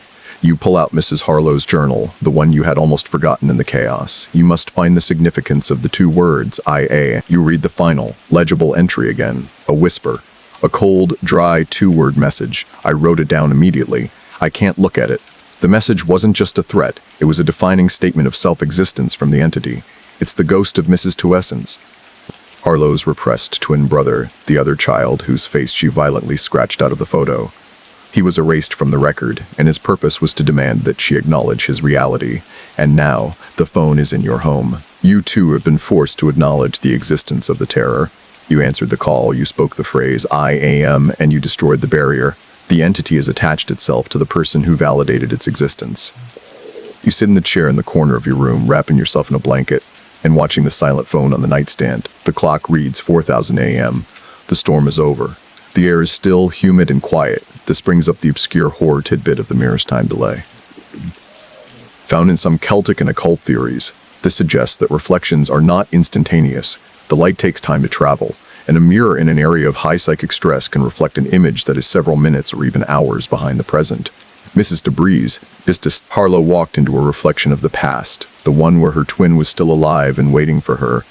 You have to get rid of the phone, but how do you get rid of something that can travel across sealed rooms? You realize you must follow the phone's own internal logic. It only rings when you are away from it. It needs to summon. If you destroy the phone, the frequency will just find a new resonator, perhaps your car radio, or worse, your own voice. You must contain it without destroying it. You look around the room for a container, something metal and secure. You find a large copper-lined canister, usually used to store tea bags. It's heavy and has a tight-fitting lid. You pick up the phone and carefully lower it into the tea canister. It fits perfectly, a snug, unsettling fit. You press the lid on tightly, sealing the dark object in its copper tomb. You place the canister under the bed, out of sight. You feel a momentary relief. You decide to focus on the scholarly debate. Researchers disagree on whether the physical confinement of a psychologically traumatic object, like the phone, serves to break the victim's attachment to the trauma, thereby facilitating recovery, or if the act of confinement merely concentrates the negative energy, leading to a more violent, focused breach later on. Given your experience, you suspect the latter. You sit back in the chair, watching the spot where the canister now rests. You are utterly exhausted, but sleep is impossible. You decide to distract yourself with a dark joke about your new roommate. I gave the haunted antique phone to my girlfriend as a gift. She said, "It's silent and follows me everywhere." Are you sure you didn't give me your ex? You sit there for an hour watching the silence. Your eyes are heavy, your mind numb. Harlow's front porch. A small light is visible. A man is sitting on the steps, smoking a cigarette. He's wearing a dark, unbuttoned uniform, his hazmat hood gone. He's one of the crew. He looks utterly defeated. The clink is the sound of his cigarette lighter opening and closing over and over again. A nervous habit, you watch him. He sits there for another 10 minutes, just clinking the lighter, staring at the front door of the house. He knows the phone is gone. He knows he failed. Suddenly he stops clinking. He looks up directly at your window. Even from this distance, you can feel the weight of his gaze. He doesn't look angry or suspicious. He looks frightened. He raises his hand slowly, pointing not at your house, but at your chest. He whispers something you can't hear, but you can read his lips clearly in the pre-dawn light. The same two words, I am. He is not calling you. He is warning you. He knows the entity is not in the house or the phone. It is now inside the person who spoke the words and destroyed the line. The connection is internal. He stands up, throws his cigarette onto the wet ground and walks away, disappearing around the corner of the house. You are alone again. You move away from the window, heart pounding. The hazmat man was corrupted, or perhaps he was just the messenger, tasked with ensuring the new host knew its status. You sit back down, staring at the floor, thinking about the canister under the bed. It's useless. The phone is just a symbol. The frequency is inside you. You realize you have to go back to the source of the message one last time, the locked room and the mirror. You need to understand how the exchange was made. You have one final dark joke before you re-engage. I don't need a calling plan anymore. I'm the antenna. You grab the journal.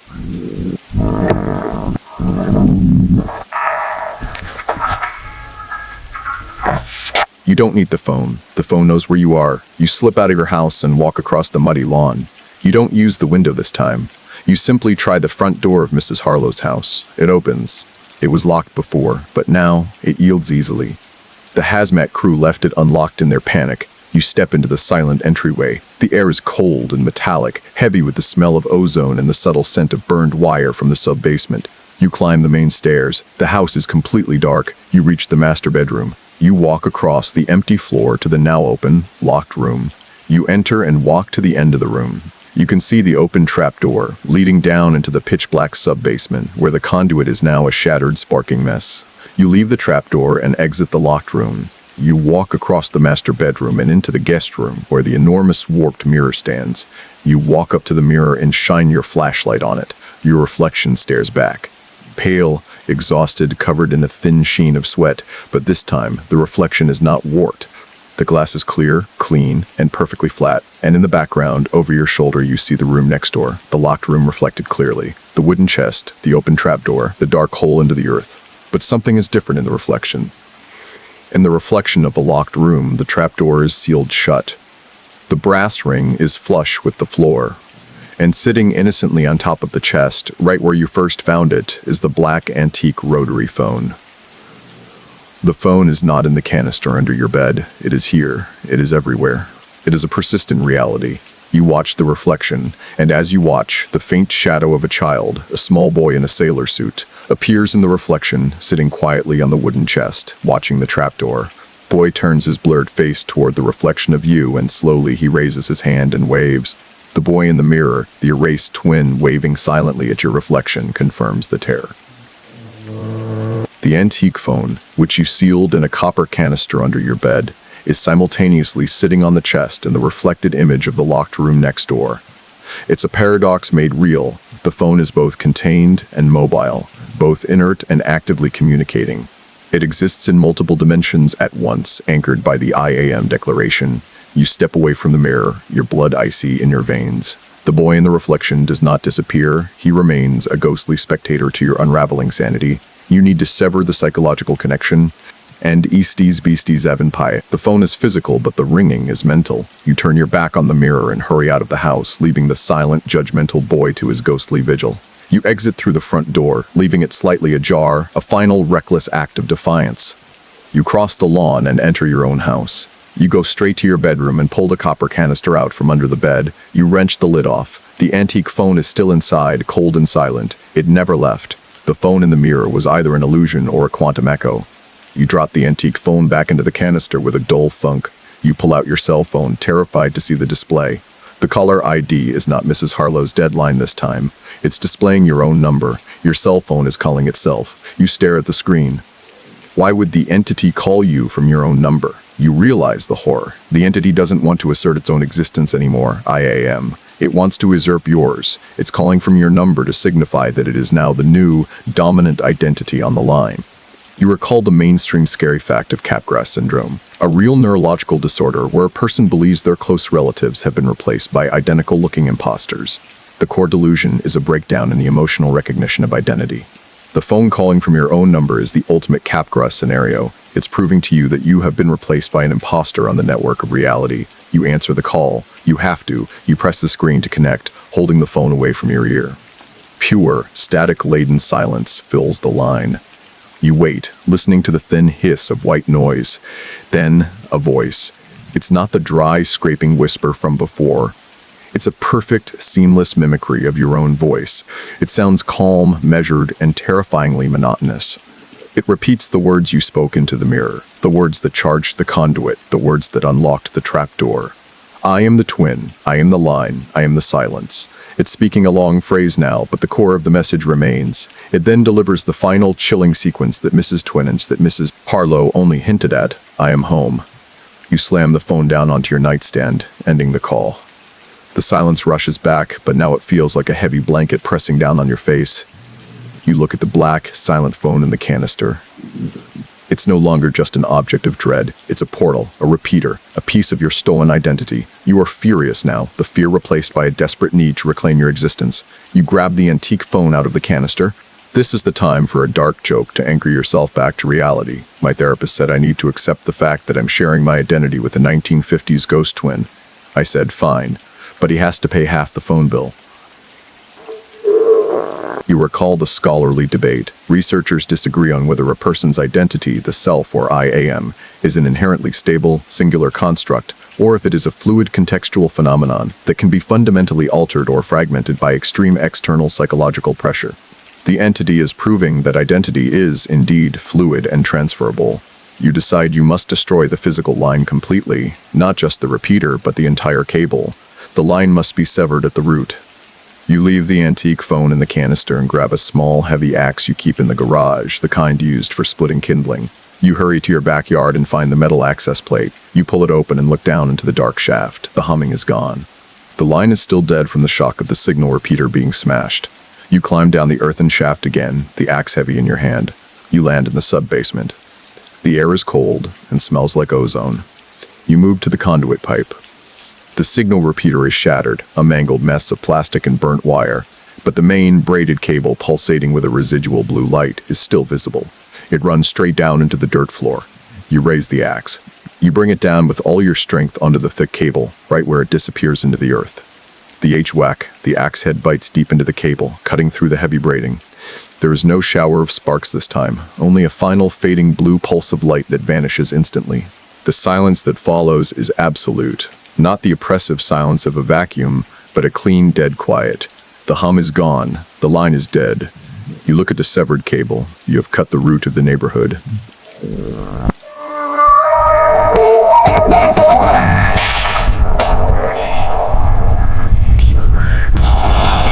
You lean on the axe handle, breathing heavily, a profound sense of relief washing over you. It's done. But then, you notice the dirt on the floor, the patch of dark, glistening earth you discovered earlier. The root of the neighborhood is now moving. Not shifting, but pulsating like a thick, black liquid slowly rippling outwards. The dirt is crawling. You back away, your eyes fixed on the horrifying spectacle. The black dirt is rising up, taking shape.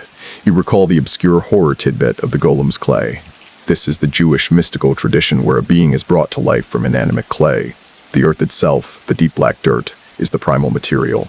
By destroying the electrical connection, you didn't kill the entity. You freed it from the circuit board, allowing it to manifest in its original form. The dirt coalesces, slowly forming a small, hunched shape about the size of a 10-year-old child. It's vague, indistinct, but the shape is undeniable. A small, dark figure made of pure, wet earth. It's the twin, the boy whose face was scratched out. You raise the axe, prepared to fight. The figure stops forming. It simply stands there, a hunched silhouette against the concrete wall. And then it speaks. Not with your voice, not with a whisper, but with the dry, rasping voice of Mr. Peterson, the elderly neighbor. I am not the only one. There are others. It's a horrifying non-sequitur warning. The twin's identity, amplified by the line, has co-opted the voice of the man who warned you. You realize you have no time for confrontation. You scramble up the earthen shaft, throwing the axe down into the sub-basement behind you.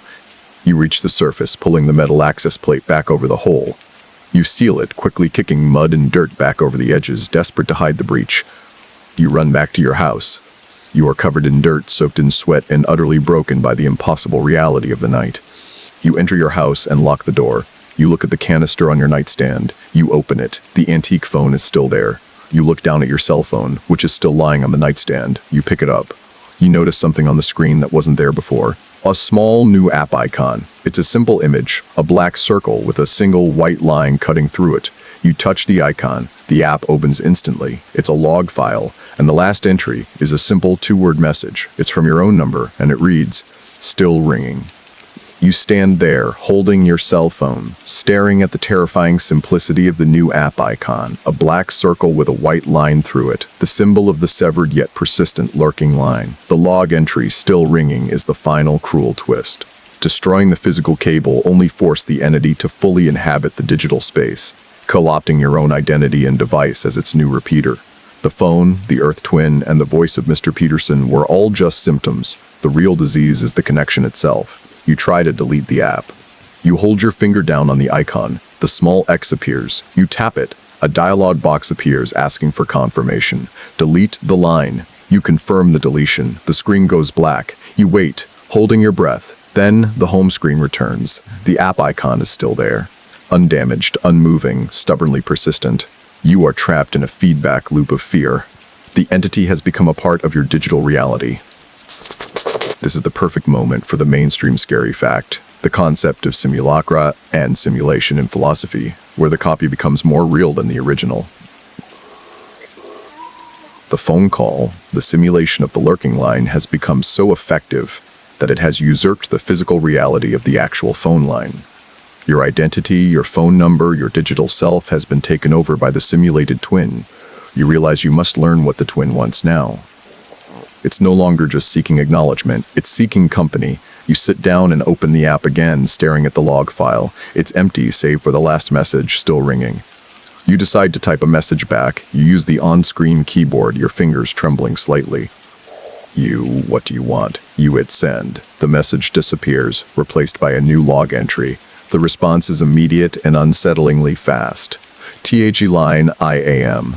But you are not alone." The reference to "I AM" is chilling, but the second part, "You are not alone," confirms the hazmat man's warning and the image of the boy in the mirror. The connection has been established. You type again, driven by a morbid curiosity. Who else is ringing? The ones who cleaned, the others, Mrs. Harlow, the hazmat man, and maybe Mr. Peterson. The people who were forced to acknowledge the existence of the repressed entity. You realize the implication. The lurking line is not unique to Mrs. Harlow's house. It's a system. The root of the neighborhood is connected to other roots, other houses, all linked by a common, shared denial. You recall the obscure horror tidbit of the silent circle, a concept found in some ghost hunting groups, where a small group of homes in close proximity are believed to share a single dominant spectral presence. The haunting is distributed, but the power is pooled. The ringing phone was just the local dial tone. "You need to anchor yourself again with a dark joke about your new coexistence," I told the entity inside my phone. I was thinking about turning off my notifications. It said, "Please do. I don't want to accidentally call the past when I'm trying to send a text to your future self." You look at your cell phone. The app is a window into a connected network of fear. You look out the window at the dark outline of Mrs. Harlow's house. The hazmat crew is long gone. The house is silent. You know that if you go back, you will find the house exactly as you left it. The trapdoor open, the signal repeater smashed, the earthen twin slowly dissolving back into the mud. You decide to try one more message to the entity in the app. Where are you now? 8th line. I am the dust you won't clean. I am the reflection that knows your real name. The message is not a location, it's a definition. It's the twin statement of ubiquity. You recall the scholarly debate. Researchers disagree on whether the modern concept of the digital self, our online identity, memories, and communication logs, is a vulnerable extension of the physical self, or if it is a separate, more durable entity that persists even after physical death or disappearance. The entity has proven it can survive by moving from the physical lurking line to your digital line. You realize the antique phone is a distraction. You must destroy the digital connection. You grab your cell phone, and with a terrible certainty, you throw it against the wall. It hits the plaster with a shattering crack, the screen spider webbing instantly. The device dies, the light vanishing entirely. You stand there, breathing heavily, the remnants of your digital life scattered on the floor. It is done. The digital line is severed. You have returned to the analog world. You look down at the floor where the cell phone lies. The silence is profound. Then, you notice something. The antique phone, still sealed in the copper canister, is vibrating, not with a hum or a mechanical ring, but with a rapid electrical buzzing. The metal canister is jumping slightly on the nightstand. You walk toward it slowly. You put your ear to the copper. The buzzing is frantic, high-pitched, like a trapped insect trying to escape. You wrench the lid off. The buzzing stops instantly. The phone is silent. But something is taped to the underside of the receiver, a small, square piece of paper, folded precisely. It wasn't there before. You pull it off. It's a small, white sticky note. You unfold it. In perfect, neat script, written in the same dark ink Mrs. Harlow used, are two words. Not, I am, a new final message. Answer mine. The entity is no longer asking for acknowledgement. It is demanding a response to a final, specific call. You look at the silent antique phone in your hand, the phone you thought was inert, the phone that is now the only device left. You put the receiver to your ear. It's cold. You hear only silence. You realize the message wasn't a note to you. It was a note from the phone, written while you were in the sub-basement. The phone is calling someone else, and it expects you to answer that person's call. You have one last, terrible choice to make. You must find the phone's next destination, the final loop in the circle, the next denier. You look out the window, past Mrs. Harlow's house, 2 doors down, to Mr. Truro. Peterson's house, the frail man who warned you, the man whose voice the earthen twin borrowed, the man who saw you enter the house, the man who knew too much. You know that if the phone is calling someone else, it's calling Mr. Peterson. He is the next denier. He is the next anchor point. You grab the antique phone. You are going to his house. You are going to answer the call for him. You stand at the edge of Mr. Peterson's manicured lawn, the antique black phone clutched in your hand. The air is still, the dawn light just beginning to break, casting the world in a cold, unforgiving gray. You are moving with the grim certainty of a sleepwalker, propelled by the cryptic final message, Annis were mine. You know that the entity is no longer confined by geography or technology. In T's, it is a contagion of identity. But Mr. Peterson, the man who saw you, who warned you, who spoke of the lurking line and the root of the neighborhood, is the last loose thread. He is the designated receiver of the final call. You walk up the narrow brick path to his front door. The house is neat, almost aggressively tidy but silent. The same clinical silence of Mrs. Harlow's house before the ringing started. You raise your hand to knock, but you hesitate. What do you say? Excuse me, mister. Peterson, your deceased neighbor's psychic twin, wants me to pick up the phone that followed me home and answer the final existential call for you.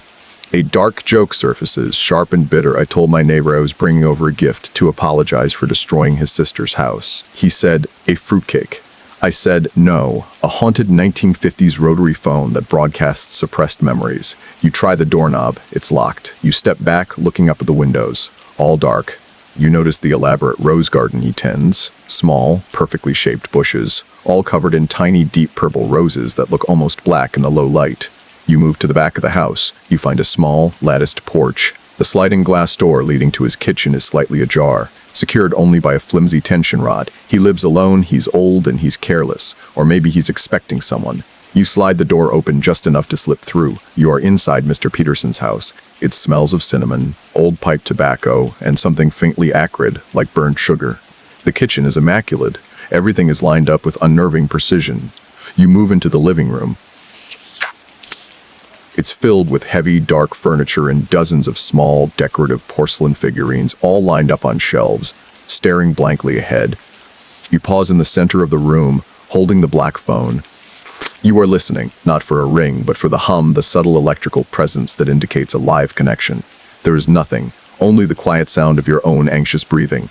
You move down the hallway toward the bedrooms. You know Mr. Peterson must be in his room. You reach the master bedroom door. You gently push it open. The room is dark. You shine your flashlight inside. Mr. Peterson is in bed. He is lying under a heavy quilt, his back to you. He is unnaturally still. You walk to the side of the bed. You lean over him. He is not asleep. His eyes are wide open, staring blankly at the wall. They are the same pale, vacant eyes you saw through the window next door. He is breathing, a shallow, rattling sound. You whisper his name.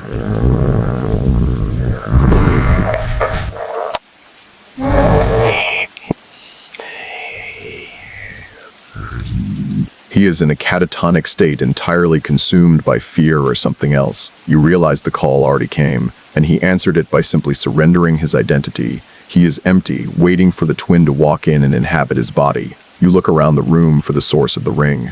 Nothing. No phone, no digital device, nothing. You place the antique phone, the black bakelite artifact, gently on the nightstand beside his bed. You realize you brought it here for a reason. You are placing the receiver where it belongs. As your fingers release the phone, you hear it ring.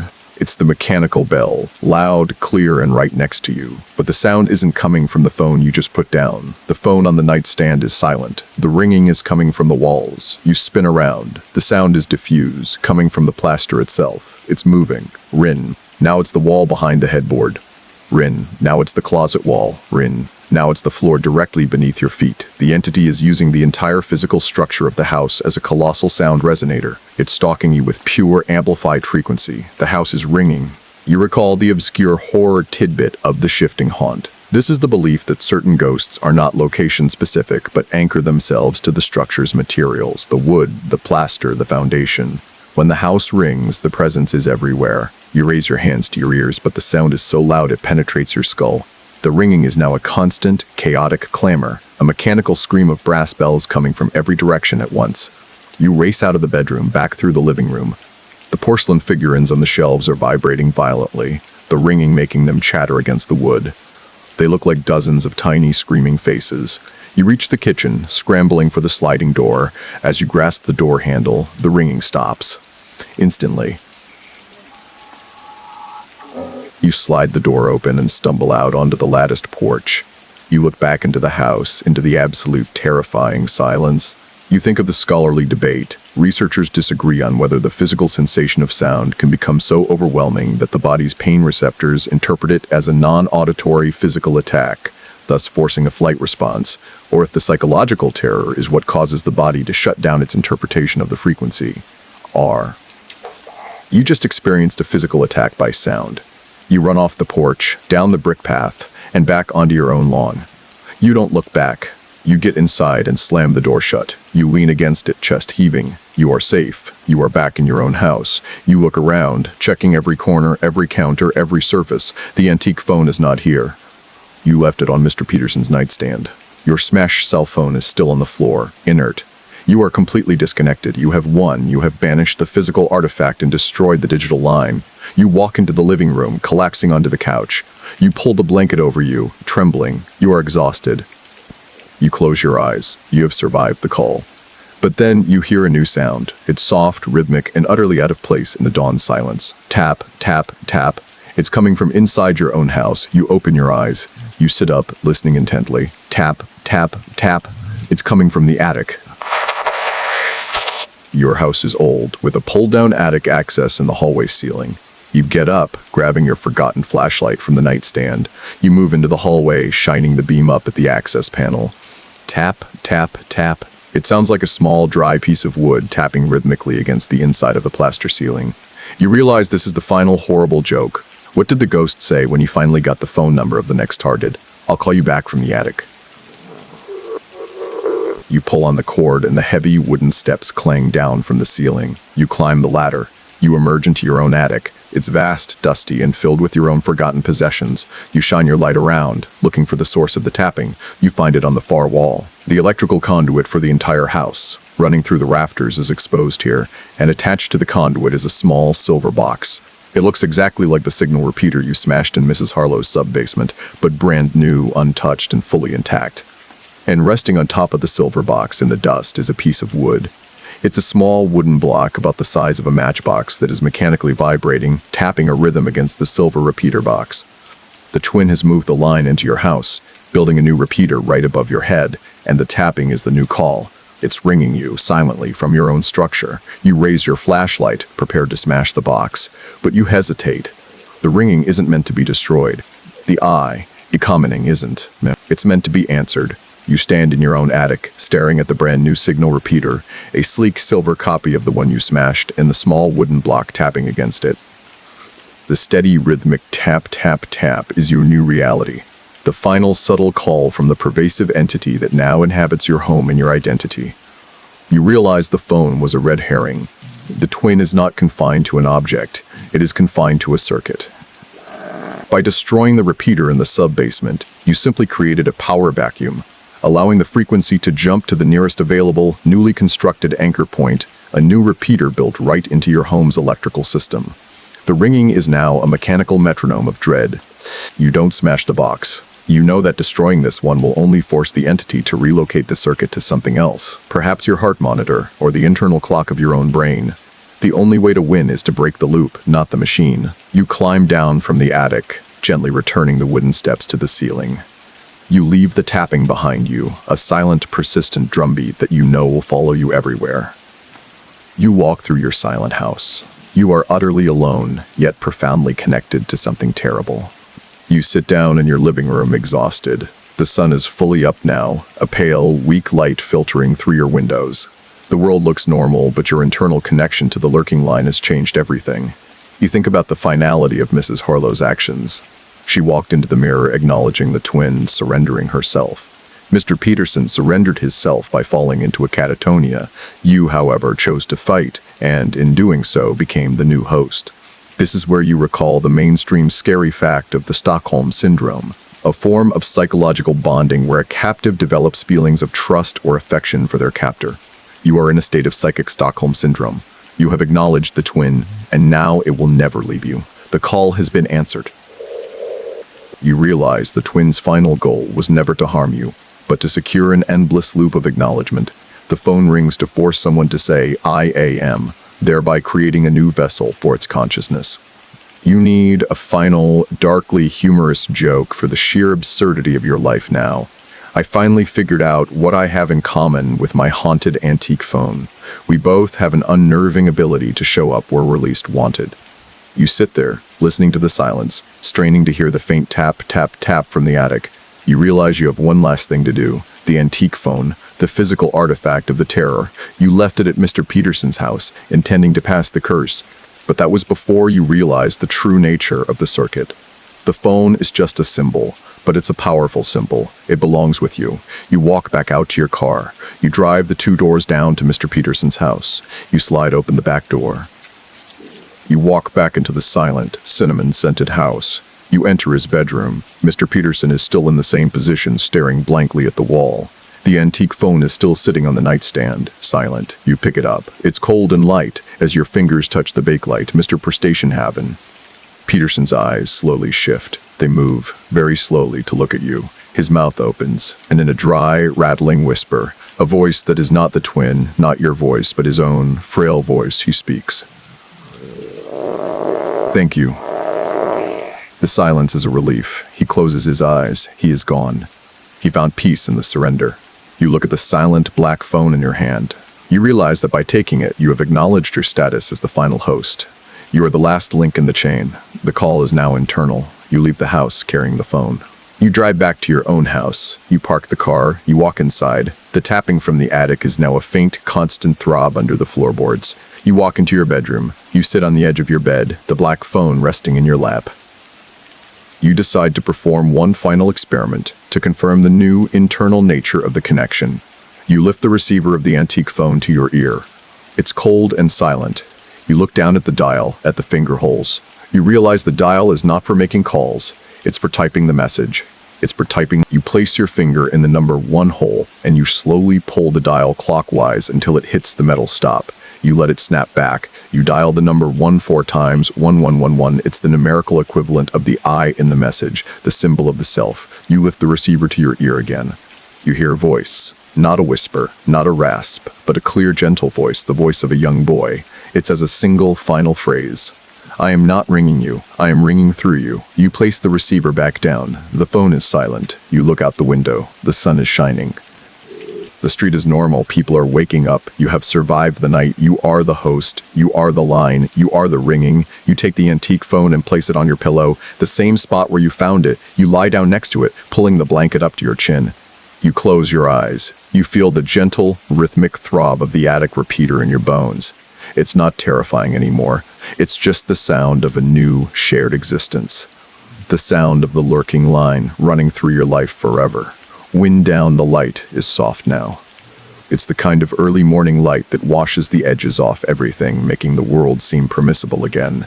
You can hear the distant sounds of your neighborhood stirring, a car door closing, a bird tentatively chirping, the sighing whoosh of the furnace kicking on. Everything is returning to normal except you. You lie still, feeling the low, almost sub-audible rhythm in the floorboards. The tapping is not a threat, it's a constant. It's the new baseline of your life, the sound of a shared heart, a constant reminder of the company you keep. The heavy black bakelite phone is resting right beside your head, silent, a beautiful, terrifying anchor in the fabric of your bedsheets. You breathe slowly, pulling the air in deep, holding it for a moment, and letting it whisper out. The fear has dissolved into a strange, heavy tranquility. It's the peace of knowing the worst has happened, and you've become part of the system. You are no longer chasing the ghost. You are the home it occupies. You remember the warmth of the sun on your face, the simple pleasure of an uninterrupted night's sleep. Those things go far away now, like memories from a different lifetime, but you don't feel sad, just complete. You are the ultimate answer to the call. You are the one who finally acknowledged the twin, and now the twin is silent. It has what it wanted. It has you. You reach out and gently touch the smooth, cold surface of the antique phone. It feels like touching history. It feels like touching a mirror. You close your eyes, letting the sun warm your face, listening only to the throb from the attic, the final perfect rhythm of the lurking line running through your home, running through your very self. It's okay. You can rest now. The ringing has stopped. But remember this, when you finally drift away, when the dreams start to come, the line is still connected, and you are the one holding the receiver. And every now and then, in the deepest, darkest hours of the night, you might just feel a little shift in your chest, a faint internal vibration, and you might just realize that the ringing you hear is not coming from the house or the phone or the attic. It's coming from you. You are the line. You are home.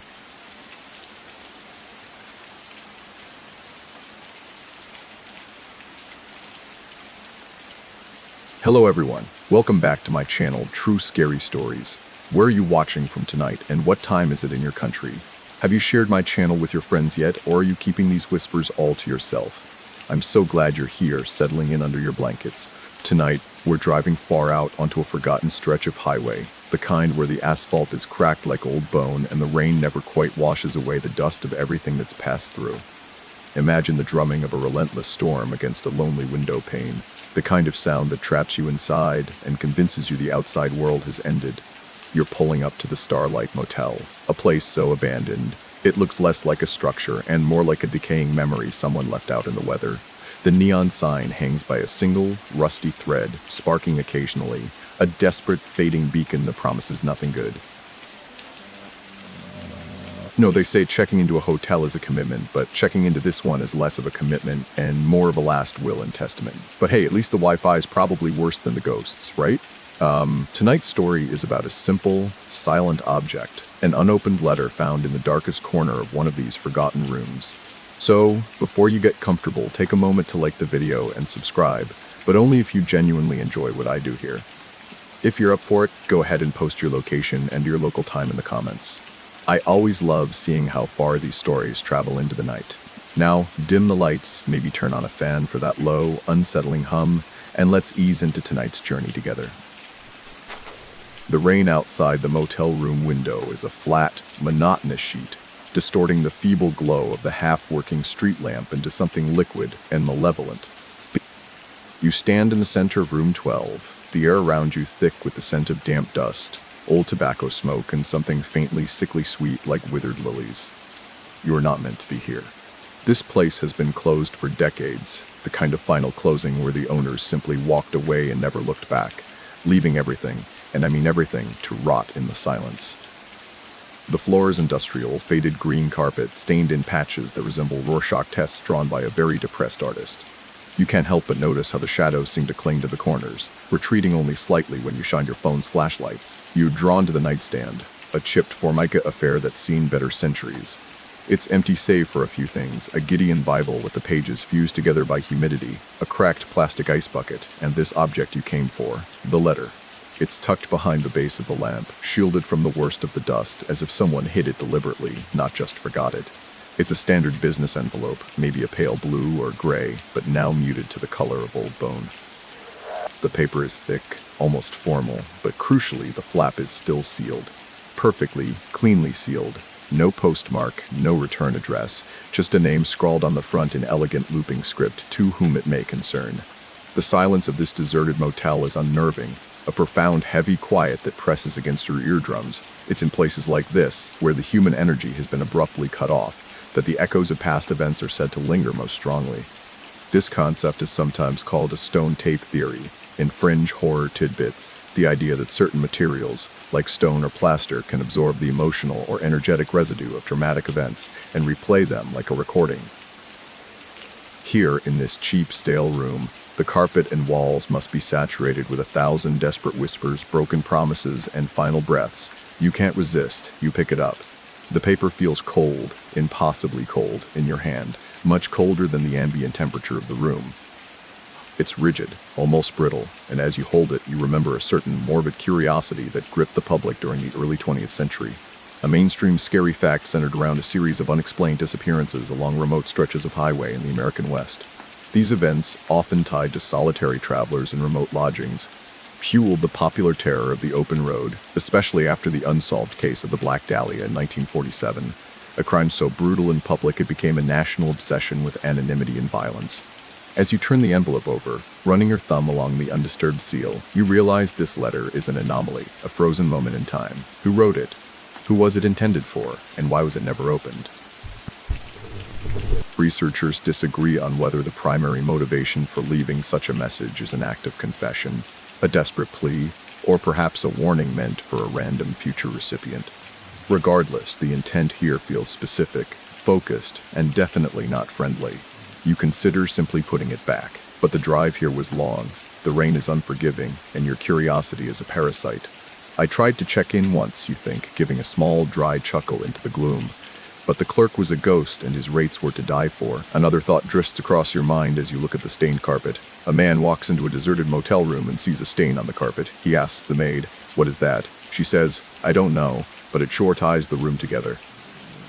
A morbid little joke for the dead room. The weight of the letter in your hand is disproportionate to its size, a tiny, heavy truth waiting to be unleashed. You take a breath, the air burning slightly in your lungs, and steel yourself. The narrative cannot proceed until the seal is broken. The Starlight Motel, Room 12, the silence, the rain, they are all waiting for you to make the mistake. They say the key to a good stay is finding a room with a view, you mutter. This view is mostly just the slow, creeping decomposition of my life choices. The tearing sound is surprisingly loud in the oppressive silence of the room, a sharp, crisp rip that echoes slightly, almost like a whisper. You didn't mean to be so violent with it, but the paper, brittle with age, yielded instantly. The flap separates, not cleanly, but with a jagged tear across the top, revealing the dark, hollow interior of the envelope. It smells even older now, a musty scent mingling with something else, something faintly metallic, like old pennies or dried blood. You slide your fingers inside, carefully, as if expecting something to bite you, and withdraw a single sheet of paper, folded into neat thirds. The paper is thicker than you anticipated, a heavy vellum discolored by time but still retaining an undeniable quality. It unfurls slowly under your hesitant touch, revealing densely packed, handwritten script. The penmanship is the same elegant hand as on the envelope, precise and deliberate, each letter a miniature work of art. This isn't a casual note, this is a carefully composed statement, a testament. As your eyes scan the opening lines, a shiver traces a path down your spine, colder than the motel room's stagnant air. You're no longer just holding a letter, you're holding a secret, a fragment of a life, perhaps a death. The date at the top is smudged, illegible, but the words immediately pull you in. It begins without preamble, a direct address, almost accusatory. To the one who finds this, know that you were chosen, not by chance, but by the lingering resonance of my despair. Chosen. That word hangs in the air, a chilling pronouncement. You glance around the room again, feeling the stone tape theory pressing in on you. What despair. And what kind of resonance could possibly choose you?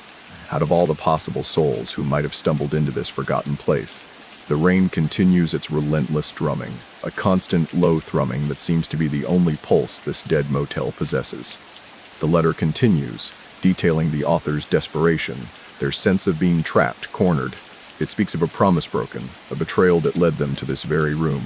The language is poetic, almost theatrical, yet infused with an undeniable raw emotion that still manages to bleed through the decades.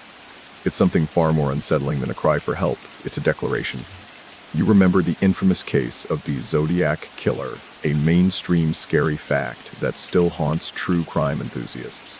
His letters, taunting and cryptic, mailed to newspapers in the late 1960s and early 70s, were a chilling form of communication, a direct challenge to the authorities and the public.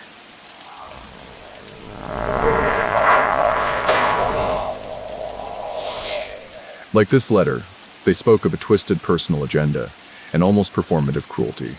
Researchers disagree on whether the letters were genuinely intended to communicate specific information, or if they were primarily a tool for psychological manipulation and self-aggrandizement. This letter, however, feels different, more intimate, more personal, yet equally unsettling. It's not meant for a newspaper, but for an unknown recipient, a solitary discoverer.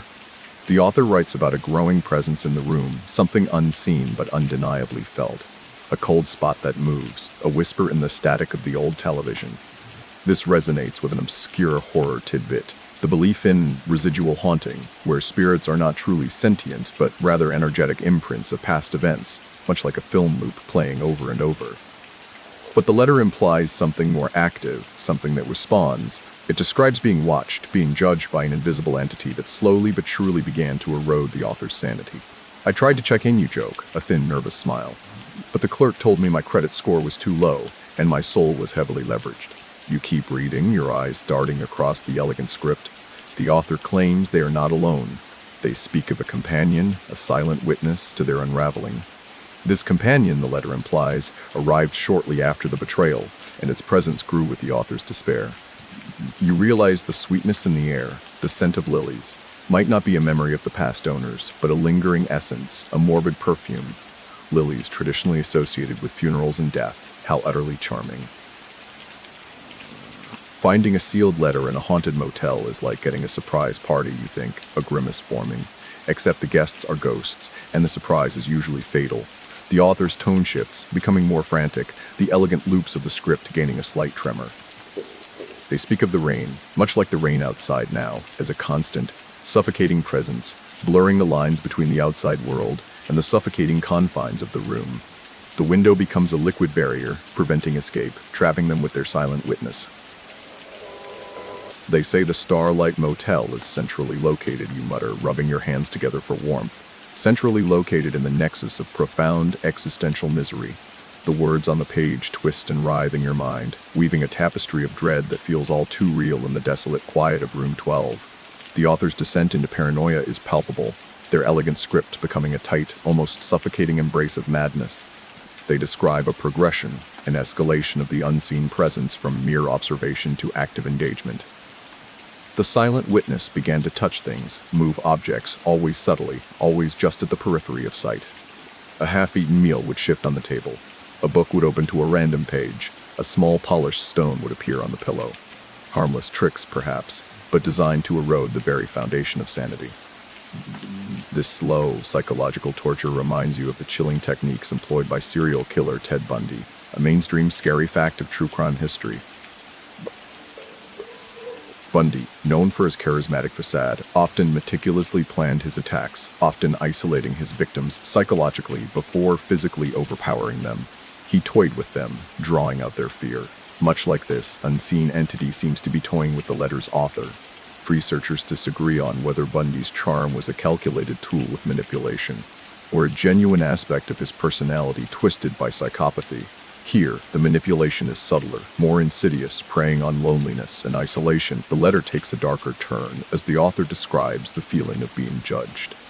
The silent witness, they claim, wasn't just observing, it was evaluating, measuring, finding them wanting. The fear wasn't just of the unknown, but of failing an unspoken test, of being found unworthy of what? Life, peace, the simple dignity of being left alone.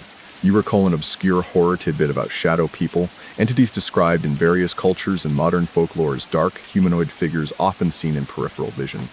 They are rarely overtly hostile, but their presence is universally reported as unsettling, often associated with feelings of dread, paralysis, and a sense of being drained of energy. The author's description of the silent witness aligns eerily with these accounts. A dark, almost formless presence that rarely makes itself known directly, yet its influence is undeniable. I once stayed at a motel so bad, you muse, a thin, humorless smile touching your lips. The only thing working was the ancient curse on room 12. The author recounts trying to communicate with the entity, desperate for answers, for any explanation. They spoke into the stale air, pleaded, demanded. But the silent witness remained just that, silent. Its only responses were the deepening cold, the shifting shadows, and the growing sense of being utterly, irrevocably alone, even with its constant company. This, the letter suggests, was the cruelest torture, the refusal to acknowledge, to interact on any terms but its own. And then the dreams began.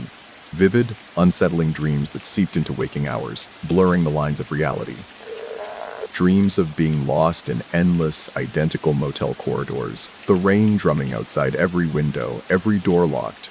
Dreams of faces pressed against the glass, distorted and pleading, always just out of focus. The author suggests these dreams were not their own, but implanted, a direct invasion of their mind by the silent witness. Why did the ghost break up with the psychic? You think, another dark joke bubbling up. He said she saw too much of their future together, and it involved a lot of screaming. The letter speaks of trying to escape, of desperate attempts to leave the room, to flee the motel entirely, but each attempt was met with an inexplicable resistance. The car wouldn't start, the phone lines were dead, the outside world seemed to actively conspire to keep them confined. The rain, always the rain, seemed to reinforce their isolation, a liquid wall around the Starlight Motel, mirroring the psychological walls being erected around their mind. You glance at the window, the ceaseless downpour outside, and a knot forms in your stomach. Is it just a storm, or is it part of a larger, more sinister design? This motel room is so depressing, you mutter to yourself, the words feeling heavy in your mouth. Even the shadows are considering checking out. The author then reveals the betrayal that led them here, a story of a loved one who left them stranded, alone, and vulnerable. They don't elaborate on the details, but the raw pain of abandonment is clear, a festering wound that the silent witness seems to have exploited. This motel room, once a temporary refuge, became a cage, and their despair the key. The letter suggests that their emotional vulnerability was a beacon, drawing the entity to them, offering a twisted kind of companionship in their darkest hour, but the companionship was parasitic, feeding on their fear, their loneliness, their dwindling hope. You feel a growing unease, a cold awareness that you are reading not just a historical document, but a living confession. The air in the room feels heavier, thicker. You're not just a passive reader, you're becoming entangled in the narrative, a thread pulled into its dark fabric.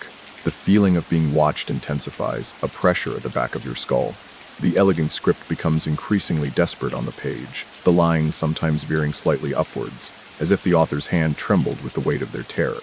Small objects didn't just move, they flew. The Gideon Bible was found flung across the room, its spine cracked, pages scattered like fallen leaves. The ice bucket, once empty, would mysteriously contain a single perfectly formed cube of ice, melting slowly, mocking the arid despair of the room. This wasn't residual haunting, this was intelligent, malevolent activity.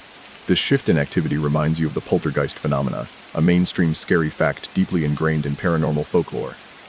Poltergeists, German for noisy ghost, are known for causing physical disturbances, throwing objects, knocking on walls, and creating general chaos. Historically, these phenomena were often attributed to mischievous spirits, or, in more modern psychological theories, to psychokinetic energy unconsciously generated by individuals, often adolescents, experiencing severe stress. Researchers disagree on whether poltergeist activity is a genuine supernatural occurrence or a manifestation of psychological distress. The author's descriptions lean towards the former, an external malevolent force. The letter describes how the silent witness began to block the door, not physically, but through an overwhelming sense of dread that paralyzed the author whenever they tried to grasp the doorknob. It was as if an invisible wall of pure terror materialized, freezing them in place, stealing their will to escape. The window, too, became an insurmountable barrier, not by lock or bar, but by a hypnotic pull that urged them to look out into the endless rain rather than away from the room's suffocating embrace. An obscure horror tidbit comes to mind, the concept of geographic haunting, where a location itself seems to possess an inherent malevolence, drawing in and trapping vulnerable individuals. It's not necessarily about a specific ghost, but a pervasive, oppressive atmosphere that feeds on despair and amplifies negative emotions. The Starlight Motel, especially room 12, feels like a prime candidate for such a place, a forgotten nexus of sorrow and fear. I tried to make friends with the motel ghosts, you muse, a small, weary chuckle escaping. but they only spoke in cryptic warnings and demanded I pay rent for my soul. The author mentions a growing exhaustion, a profound fatigue that no amount of sleep could alleviate. They described feeling constantly drained, their thoughts muddled, their body heavy. It's as if the silent witness was siphoning their life force, leaving them a hollowed-out shell. Their handwriting becomes weaker here, less defined, almost smudged in places. My stay at the Starlight was so bad I woke up with more bags under my eyes than a TSA agent, you quip, though the humor feels thin and brittle in the thick air. The letter laments the absence of light, both literally and figuratively. The dim, flickering bulb in the room offered little solace, casting long, distorted shadows that danced with every perceived movement. The author found themselves longing for the sun, for the simple, undeniable warmth of daylight, but the endless rain and the sealed curtains denied them even that small comfort. It was a world of perpetual twilight, mirroring the twilight of their sanity. I asked for a wake-up call at this place, you whisper, the thought a morbid amusement. They said, "You won't be waking up at all, darling." They wrote of a desperate prayer, a plea for intervention, for salvation. But the prayer felt empty, echoing in the confined space, unheard, unanswered. Instead, the silent witness seemed to draw closer, its presence becoming more defined, less a shadow and more a palpable form, always just out of direct vision. The author describes glimpses, a flicker of movement at the edge of the dresser mirror, a deepening of the shadows in the closet door, a cold breath on their neck when they turned away. You notice a peculiar detail in the letter, a faint, almost imperceptible stain on the paper itself, a rust-colored smudge near the bottom, right where the author describes feeling a sudden, inexplicable pain in their chest. It's small, like a drop, and you wonder if it's merely a mark of age, or something more personal, a visceral echo of their final moments. The final paragraphs of the letter are a frantic, almost illegible scrawl, the elegant hand collapsing under the weight of sheer terror. The words are compressed, overlapping. It was less a physical manifestation, and more an overwhelming presence that filled the room, pressing down on them, suffocating them with its sheer malevolence. The author refers to it as the consuming shadow, a being that fed not on flesh but on despair, on the erosion of hope, on the very essence of human will. Its form was fluid, shifting like smoke or mist, but its intent was crystal clear, to absorb, to incorporate, to become the suffering it encountered. This concept resonates with an obscure horror tidbit found in ancient folklore from various cultures. Entities sometimes referred to as psychopomps or soul eaters, not in the traditional sense of guiding souls to the afterlife, but of devouring them, preventing their passage, trapping them in a state of eternal torment. These beings are often depicted as formless, feeding on emotional energy rather than physical sustenance. The letter contains a desperate warning, a final gasping plea. Do not stay, do not read, do not let it see you as I was seen. This is followed by a series of repeating, nonsensical phrases punctuated by sharp, panicked lines that seem to cut across the page like frantic scratches. The last coherent sentence is chilling in its simplicity. It is here. It watches through my eyes now. You hold the letter, the paper trembling slightly in your hands, not from your own movement, but as if the very fibers of the document are vibrating with the residual terror. The realization washes over you. This letter wasn't merely a confession or a warning. It was a transfer. The author, in their final moments, sought to pass on the burden, to share the gaze of the consuming shadow with whoever might eventually break the seal. And that, of course, is you. This notion of a psychological transfer, a spiritual contagion, is a disturbing mainstream scary fact often explored in horror narratives, stemming from real-world psychological phenomena like folie à deux or shared psychosis, where delusional beliefs are transmitted from one person to another. While a clinical condition, its horror analog suggests that malevolent entities or curses can be passed on, much like a disease, by direct contact or even indirect exposure, trapping subsequent victims in a similar nightmare. Researchers disagree on whether psychic contagion is a genuine phenomenon or merely a superstitious interpretation of coincidental events and heightened suggestibility. You slowly lower the letter, your eyes scanning the room as if seeing it for the first time. The shadows in the corners seem deeper, more defined. The silence, once merely oppressive, now feels alive, expectant. The rain outside continues, a rhythmic, hypnotic sound that seems to press in on the windows, urging you to look closer, to see what the author saw. I guess the previous guest left me a 5-star review, you quip, your voice a shaky whisper, but it seems they forgot to mention the complimentary existential dread. You notice a peculiar chill, distinct from the general damp cold of the room. It emanates from the nightstand where the letter lay hidden. You shine your phone's light, and for a fleeting moment, you think you see a faint, translucent shimmering in the air, directly above the spot where the letter was. It's gone as quickly as it appeared, leaving you questioning your own perception, blaming the flickering light, the fatigue, the sheer unsettling nature of the motel. Less chance of receiving a cursed message from a dimension-hopping entity. The weight of the shadow is now palpable. I heard the Starlight Motel offered an all-inclusive package, you whisper, the humor a desperate shield against rising panic. Turns out, all-inclusive meant your soul, your sanity, and your chances of a peaceful night's sleep. The weight of the unopened letter, now a chilling testament to a past horror, seems to press down on you, even as it lies discarded on the nightstand. The words of the previous occupant echo in your mind, twisting every mundane detail of room 12 into something sinister. The flickering fluorescent light in the bathroom, for instance, casts grotesque shadows that dance and stretch, mimicking unnatural forms in the periphery of your vision. You find yourself staring, transfixed, into its unreliable glow, half expecting to see a face coalesce in the pulsing darkness.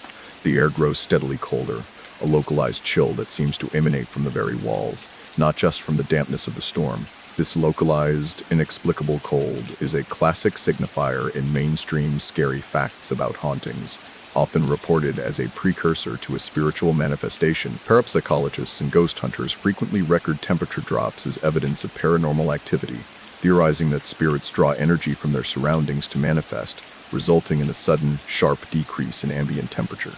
Researchers disagree on whether these temperature drops are genuinely supernatural, psychological effects of suggestion, or simply unobserved environmental factors. In room 12, however, the chill feels acutely personal, a conscious lowering of the temperature around you. You remember the author's account of the dreams, the creeping psychological invasion. Now a profound sense of disorientation begins to settle in. The outlines of the room seem to waver slightly, the colors to shift. The familiar shapes of the bed, the dresser, the armchair appear subtly distorted, as if seen through a warped lens. You rub your eyes, convinced it's fatigue, but the effect persists, a subtle blurring of the line between reality and nightmare. This perceptual distortion aligns eerily with an obscure horror tidbit known as eidetic haunting, or memory palace haunting. This theory suggests that particularly traumatic or emotionally charged events can leave such a strong imprint on a location that those sensitive to it might experience visual or auditory hallucinations, not of typical ghosts, but of the past event itself playing out, often slightly altered or fragmented. It's as if the stone tape is not just playing a sound, but projecting a ghostly, distorted image directly into your mind. I tried to order room service, you whisper into the cold, still air, a desperate attempt at humor. But the menu only offered existential dread or eternal torment with a side of lukewarm regret. You attempt to focus, to rationalize the creeping dread, but your thoughts feel muddled, thick, like trying to wade through deep water. The rain outside, which had been a constant drumming presence, it's too low to be identified, too pervasive to be ignored, a deep, unsettling resonance that seems to target the very core of your being. This motel has an early checkout policy, you joke, the words feeling brittle and forced. It's usually enforced by a shadowy entity with a penchant for psychological torture. The scent of lilies, once subtle, now grows cloyingly strong, almost overpowering, making your stomach churn. It's the scent of the consuming shadow, its presence now undeniably closer, more intense. You feel a pressure in your chest, a tightening that makes it difficult to draw a full breath, as if an invisible weight has settled upon you. It's the slow drain the author warned about, the gradual siphoning of your vitality. You feel an inexplicable lethargy, a profound apathy beginning to take root. The will to fight, to flee, to even think clearly is starting to erode. I asked the concierge for a list of local attractions, you murmur, your voice weak. You just pointed to the stained carpet and said, "The past never really leaves, does it?" The hum intensifies, a silent scream resonating just beneath the threshold of hearing, matching the frantic rhythm of your own pulse.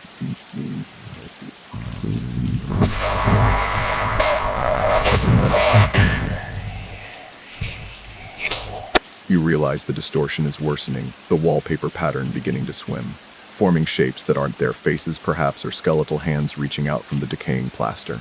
You are now fully immersed in the author's nightmare, a symphony of sensory distortion, orchestrated by the consuming shadow. The compulsion to move, to break free of the room's gravitational pull, is now almost overwhelming, a desperate animal instinct. You need to escape the shadow's focused gaze, but the letter, the key, the reason you are here, still holds you captive. You force yourself to breathe, deep, ragged breaths of the stale, lily-scented air, and try to find a focal point, something solid in the shifting nightmare. Your eyes land on the closet door, the one the author described, which seemed slightly ajar in the shadows. It's still there, an unadorned, cheap particle board door, and it now seems to be the only thing in the room that hasn't started to melt or blur at the edges. You remember the author's vague mention of hiding places, of trying to conceal things from the silent witness. Driven by a hunch, a fragment of thought that doesn't feel entirely your own, you push the door open. It creaks loudly, a sound that splits the humming silence. The interior is predictably dark, musty, and empty save for a few wire hangers and a thin layer of dust. You shine your phone light deep into the recessed back corner where the floor meets the wall. There, nestled beneath a thick drift of lint and spiderwebs, is a glint of tarnished metal. It's small, no bigger than your thumbnail, and it takes a moment of frantic digging with your fingertips to dislodge it. It's a key, a very old, very small, tarnished silver key.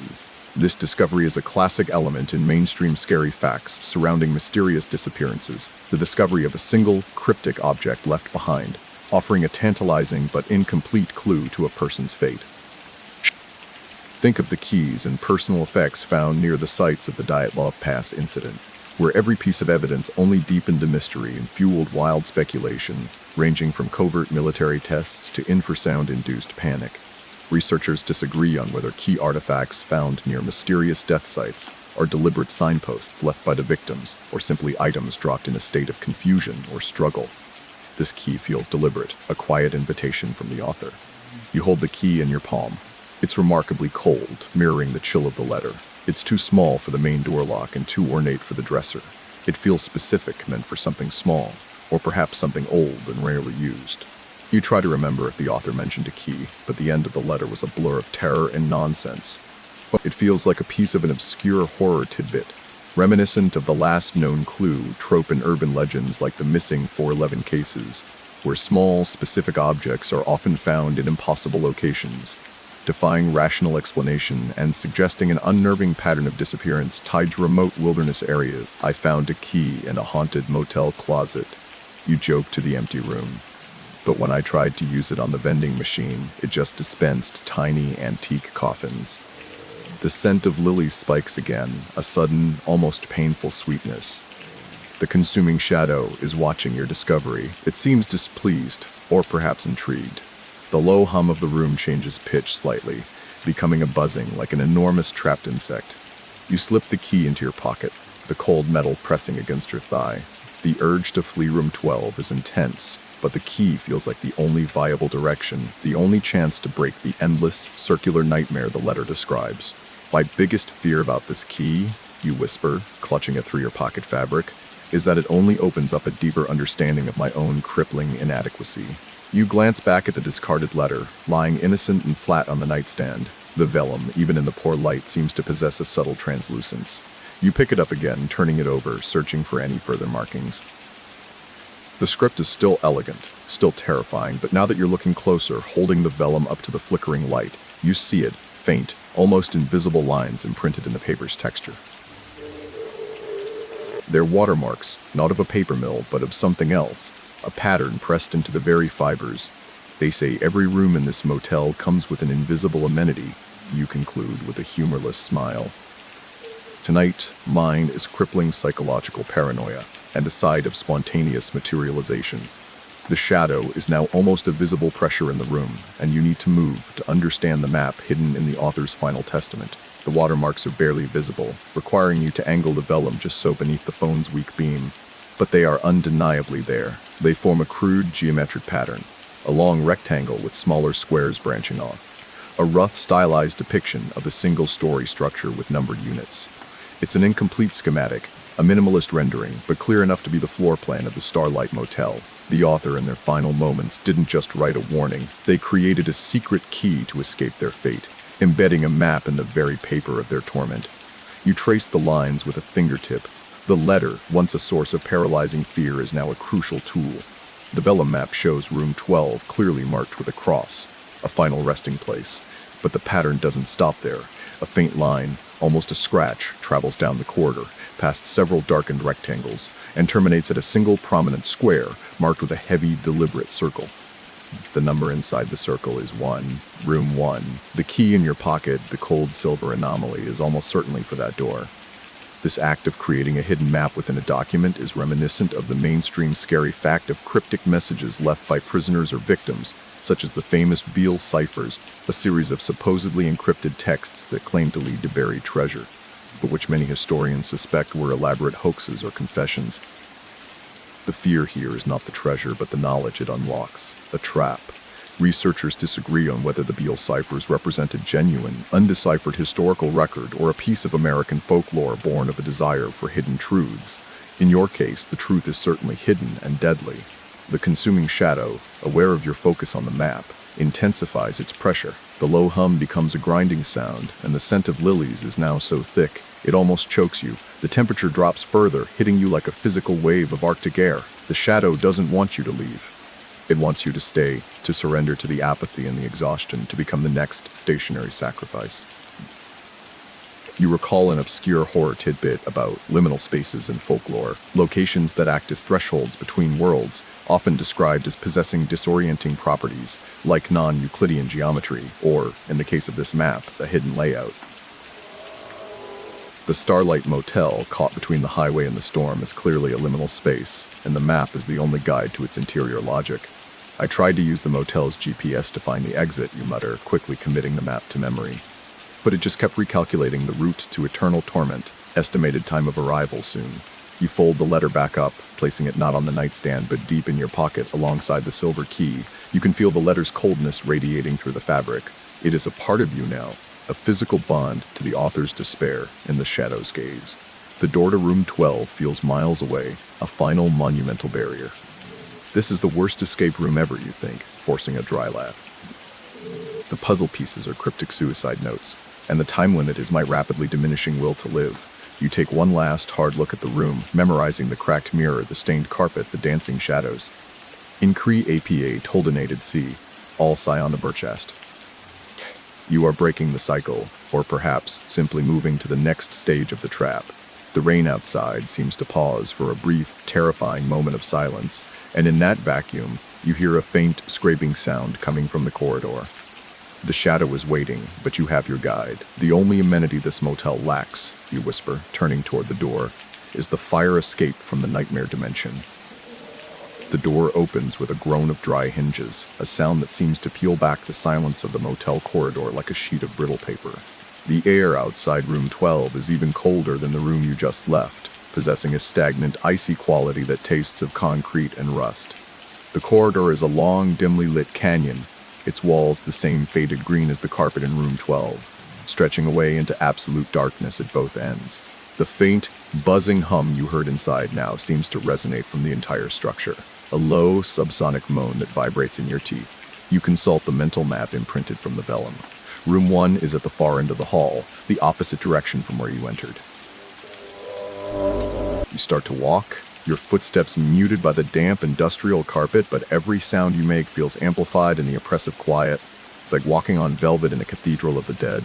As you move, you become aware of distant, unnatural whispers. They are too faint to form words, too pervasive to ignore, seeming to issue from the cracks in the ceiling, the gaps beneath the doors, the dust motes dancing in the single, flickering ceiling light.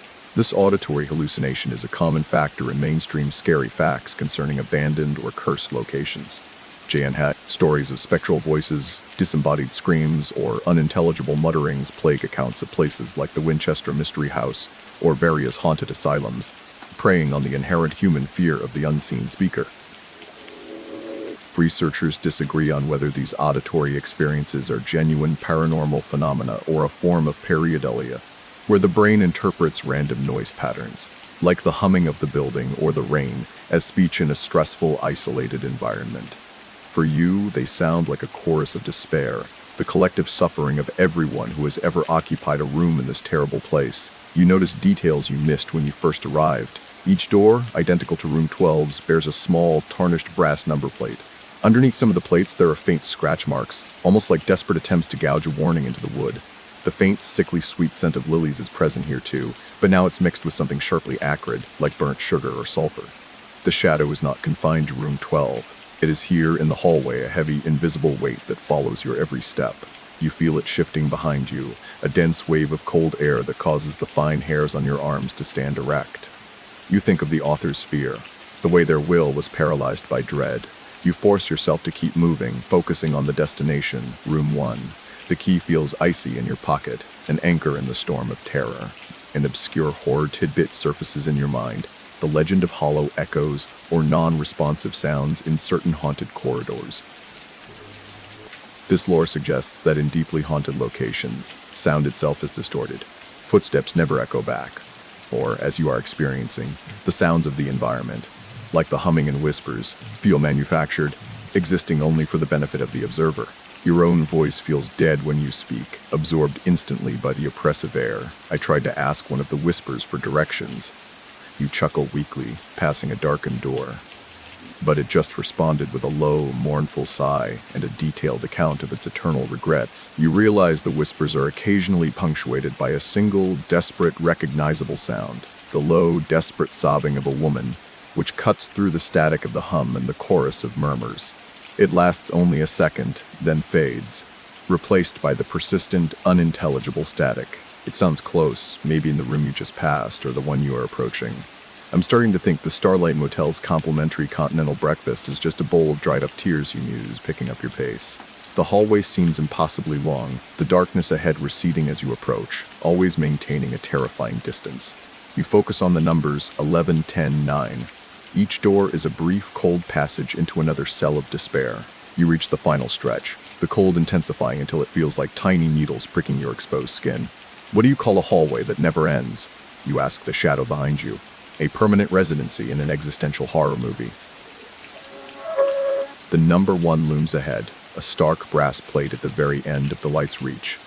The buzzing hum is now a deafening internal roar, and the scent of lilies is overwhelming. The shadow is here, concentrated, waiting. You reach the door of room 1. It is noticeably different from the others. While they are all cheaply made and aged, this door is heavier, thicker, a dark, rich wood that looks out of place, almost like a vault door. It has 2 separate locks, a standard knob lock and, above it, a heavy, old-fashioned deadbolt with an intricate silver keyhole, the exact match for the key burning a hole in your pocket. The map was correct, and the author's final act was to provide the means for you to reach this central nexus of the motel's horror. You withdraw the silver key, its coldness radiating against your fingers. You can feel the intense, focused attention of the shadow, now a tangible weight pressing on your back, urging you to turn and face it, to surrender to the despair. But you don't. You insert the key. It slides into the intricate mechanism of the deadbolt with satisfying ease, a perfect, final fit. The moment the key is fully turned, the heavy lock mechanism clicking home, the entire corridor plunges into absolute darkness. The single flickering ceiling light goes out, and the low internal humming stops instantly, replaced by a profound, echoing silence, far heavier and more unsettling than the rain. You are enveloped in a suffocating black void, the terrifying culmination of the shadow's power. This sudden, absolute sensory deprivation is a common mainstream scary fact utilized to induce panic in victims, a method of disorienting and demoralizing to break the will. It mirrors historical accounts of psychological warfare, where isolation and sensory overload deprivation were used to create terror. Researchers disagree on whether complete darkness genuinely heightens auditory perception or simply removes the visual anchor, allowing the mind to project its own fears onto the oral landscape. In the sudden darkness, the scent of lilies vanishes, replaced by a momentary, searing blast of fresh air, cold and clean, only to be instantly consumed by the damp, musty air of the corridor again. You fumble for the door handle, the knob lock turning with a sharp, metallic clack. The silver key is still in the deadbolt, a silent commitment to the journey.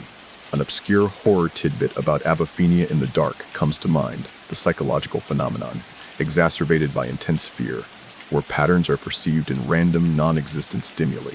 In this blackness, your mind immediately starts drawing shapes in the void, seeing the outline of the shadow, hearing the whispers right next to your ear, even though the humming has stopped. Well, this is an excellent energy-saving measure. You joke into the darkness, your voice sounding small and choked. Or maybe the shadow just ran out of quarters for the electric meter. You push the heavy wooden door open, stepping across the threshold into Room 1, the new space immediately swallowing the blackness of the corridor. Room 1 is illuminated, but only by the strange, unnatural light filtering in from outside, a murky, pale blue glow that seems to struggle to exist. You pull the key out of the deadbolt, the silver metal now feeling warm, almost hot in your hand. I appreciate that this motel finally gave me a room with actual lighting, you mutter, pushing the door shut behind you. Even if the color palette is pre-dawn misery. Inside Room 1, the tableau is bizarre, utterly different from the stale decay of Room 12. This room is not abandoned, it is staged. It is a chamber of observation. A small wooden desk sits in the center, and against the far wall stands a huge antique dresser topped by an enormous vertical mirror. The glass is not fractured like Room 12's, but perfectly intact, reflecting the pale, unsettling blue light. On the desk, neatly stacked, are dozens of identical, pristine, pale blue envelopes. Each one is sealed and each one bears the same elegant looping script to whom it may concern. They are the same as the letter in your pocket. The scent of lilies here is overwhelming, powerful enough to sting your nostrils, mixed with the acrid burnt sugar smell. I thought Room 12 was a sign of bad luck, you sigh, taking in the scene.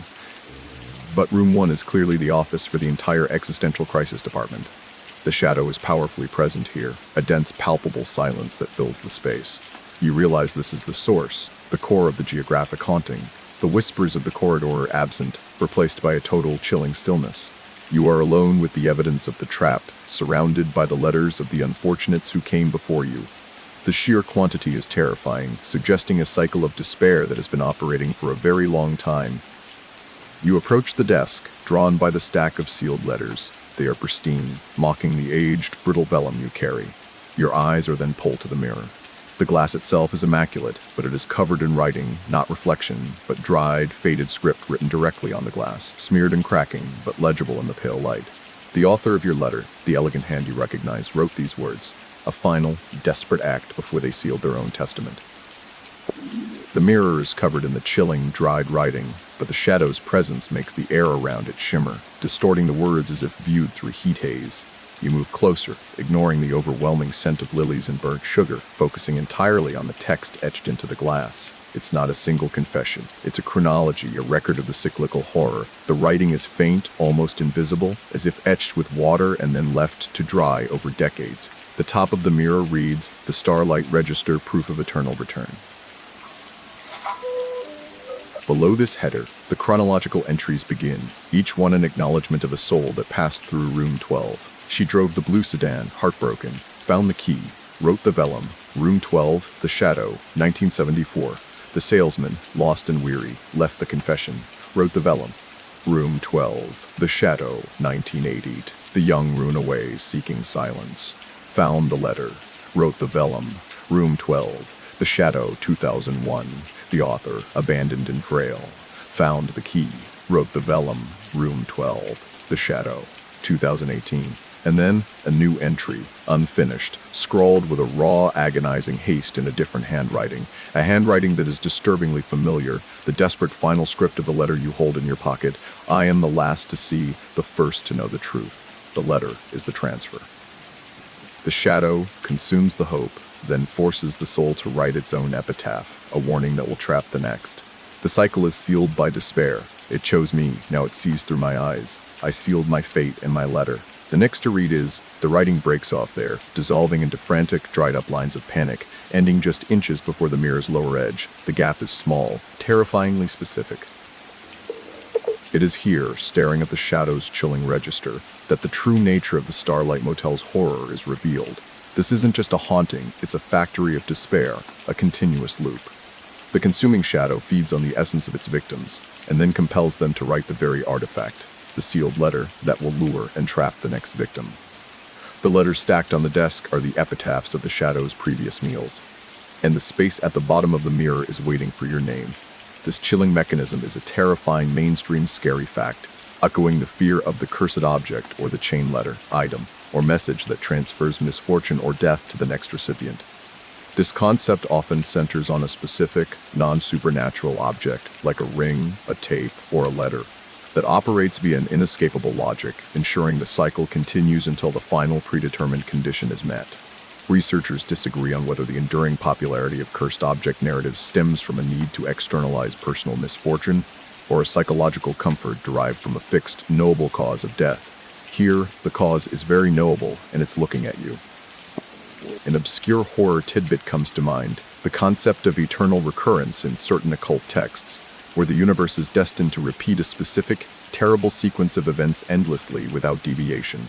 Room 1 is the stage for this eternal recurrence, and the mirror is the logbook.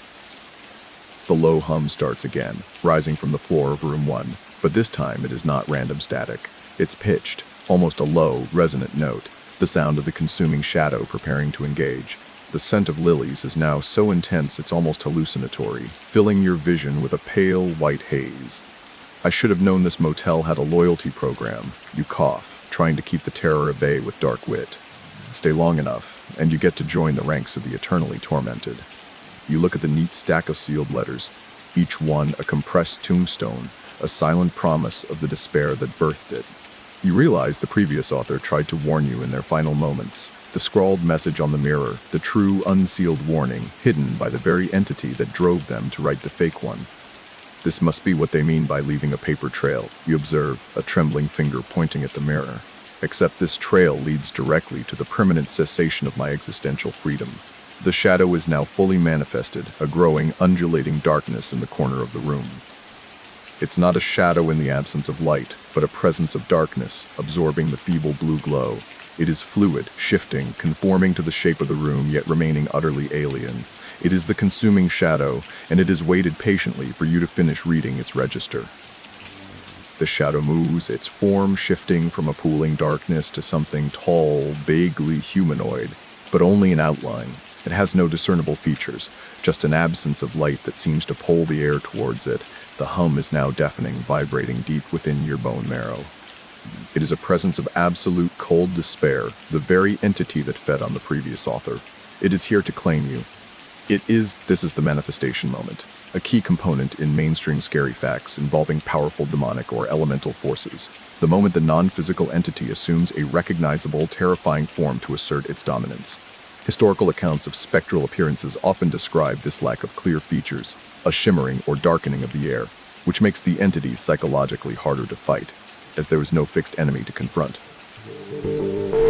Researchers disagree on whether visual spectral manifestations are subjective experiences driven by fear or genuine instances of energy reconfiguration. For you, it's very, very real. The consuming shadow doesn't move quickly, it simply is. It stands between you and the only door, the heavy vault door of room 1.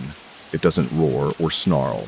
Instead, a voice enters your mind, cold, devoid of inflection, a sound like 1,000 whispers compressed into a single, sterile note. You have seen the truth. You understand the necessity. The record must be kept. The shadow subtly gestures towards the desk, towards the empty space where the previous author left their final true warning on the mirror. And on the desk, placed neatly beside the stack of sealed letters, are 2 items that were not there before, a heavy antique fountain pen and a pristine pale blue envelope, identical to the one stacked nearby. The shadow was offering you the chance to become the next author, to write your own letter, your own epitaph, to seal the fate of the next curious soul. An obscure horror tidbit relating to the voluntary curse comes to mind, the rare concept in folklore where the victim is offered a choice to prolong their own existence by sacrificing another, perpetuating the evil cycle through their own free will. The shadow is not forcing the writing, it is inviting it, making you an accomplice in its eternal hunger, an escape from immediate physical absorption into the long, torturous final descent of writing the letter. I appreciate the offer of personalized stationery you managed to choke out, forcing a desperate shard of dark humor. But I usually prefer to do my soul selling on paper that hasn't been used for several decades of psychological torture. The shadow does not react to the joke, it simply waits. The pressure in the room mounts, the sense of debilitating despair tightening its grip on your chest. You can feel the shadow attempting to leech the hope from you, leaving you empty, eager to conform to the cycle and simply write the letter to end the suffering. Why did the ghost refuse to write his memoir? You whisper, your eyes darting from the pen to the shadow. He said he couldn't remember which one of his victims he possessed to write the first draft. The shadow shifts, a subtle movement that feels like a threat, an impatience. You know the time for deliberation is over. You cannot write the letter, that is to condemn the next person who stumbles into room 12. But you cannot stay, either. You must break the cycle, not by stopping it, but by refusing to participate in its most crucial step. You have to run. I think I'll pass on the mandatory sign-out form, you conclude, the adrenaline spiking, replacing the despair for a terrifying, fleeting moment. I'm told the handwriting requirements are absolute murder. You grab the silver key still warm from your pocket. This is the only free object, the only anomaly. You turn and run, not towards the door, but towards the mirror, towards the unfinished register. You clutch the warm silver key and turn, not to the door, but to the mirror, your heart hammering against your ribs. The consuming shadow, a vortex of light-absorbing blackness, is still fixed on the desk, waiting for you to pick up the antique pen and fulfill the prophecy. It doesn't rush, because it knows the trap is complete. It simply awaits your final surrender to despair. But you have one last act of defiance. You slam the silver key, the key that opened the central nexus, hard against the surface of the mirror, directly over the incomplete, frantic final entry. The impact is not the expected sharp crack of glass. Instead, a sound like a single massive organ pipe being struck echoes through the room. A deep, resonating gong that seems to shake the very foundations of the motel.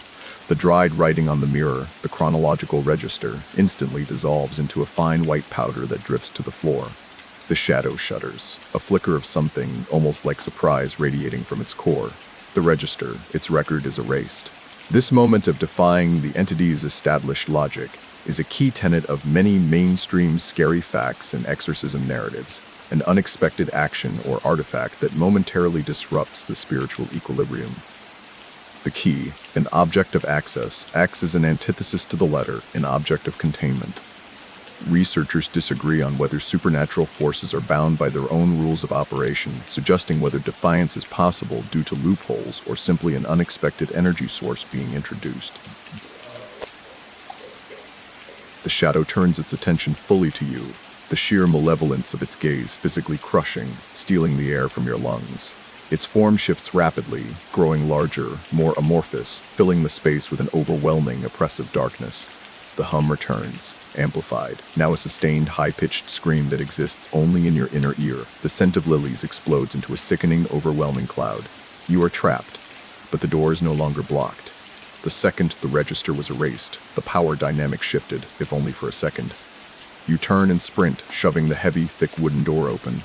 The moment you step back into the dark corridor, the door slams shut behind you with a sound of thunder, the click of the heavy deadbolt following an instant later. You don't look back. You run. The corridor is pitch black, the ceiling light still dead, and the whispers are a deafening, panicked torrent. You run the length of the hall, past the dark rectangles of the other rooms, propelled by raw animal terror. The memory of the shadow's form is burned into your retina, an afterimage of consuming blackness. You remember the author's final words on the mirror. The shadow consumes the hope, then forces the soul to write its own epitaph, a warning that will trap the next. You reach room 12, fumbling with the doorknob, your heart convinced the shadow is right behind you, its freezing touch already on your back. You burst into room 12, dimly lit by the pale glow of the rain-streaked window, and slam the door shut, leaning against it, gasping for air. An obscure horror tidbit about the residual hitchhiker comes to mind. The lore that an entity once engaged doesn't need the original location to thrive. It attaches to the person, carried away like a contagious illness. You feel the crushing despair, the consuming cold, the sickening sweet scent of lilies. They didn't stay in room 1. They are with you. I know what I'll write in the guest book, you pant, struggling to regain control of your breathing. Under comments, I'll put, the service was chilling, the management was predatory,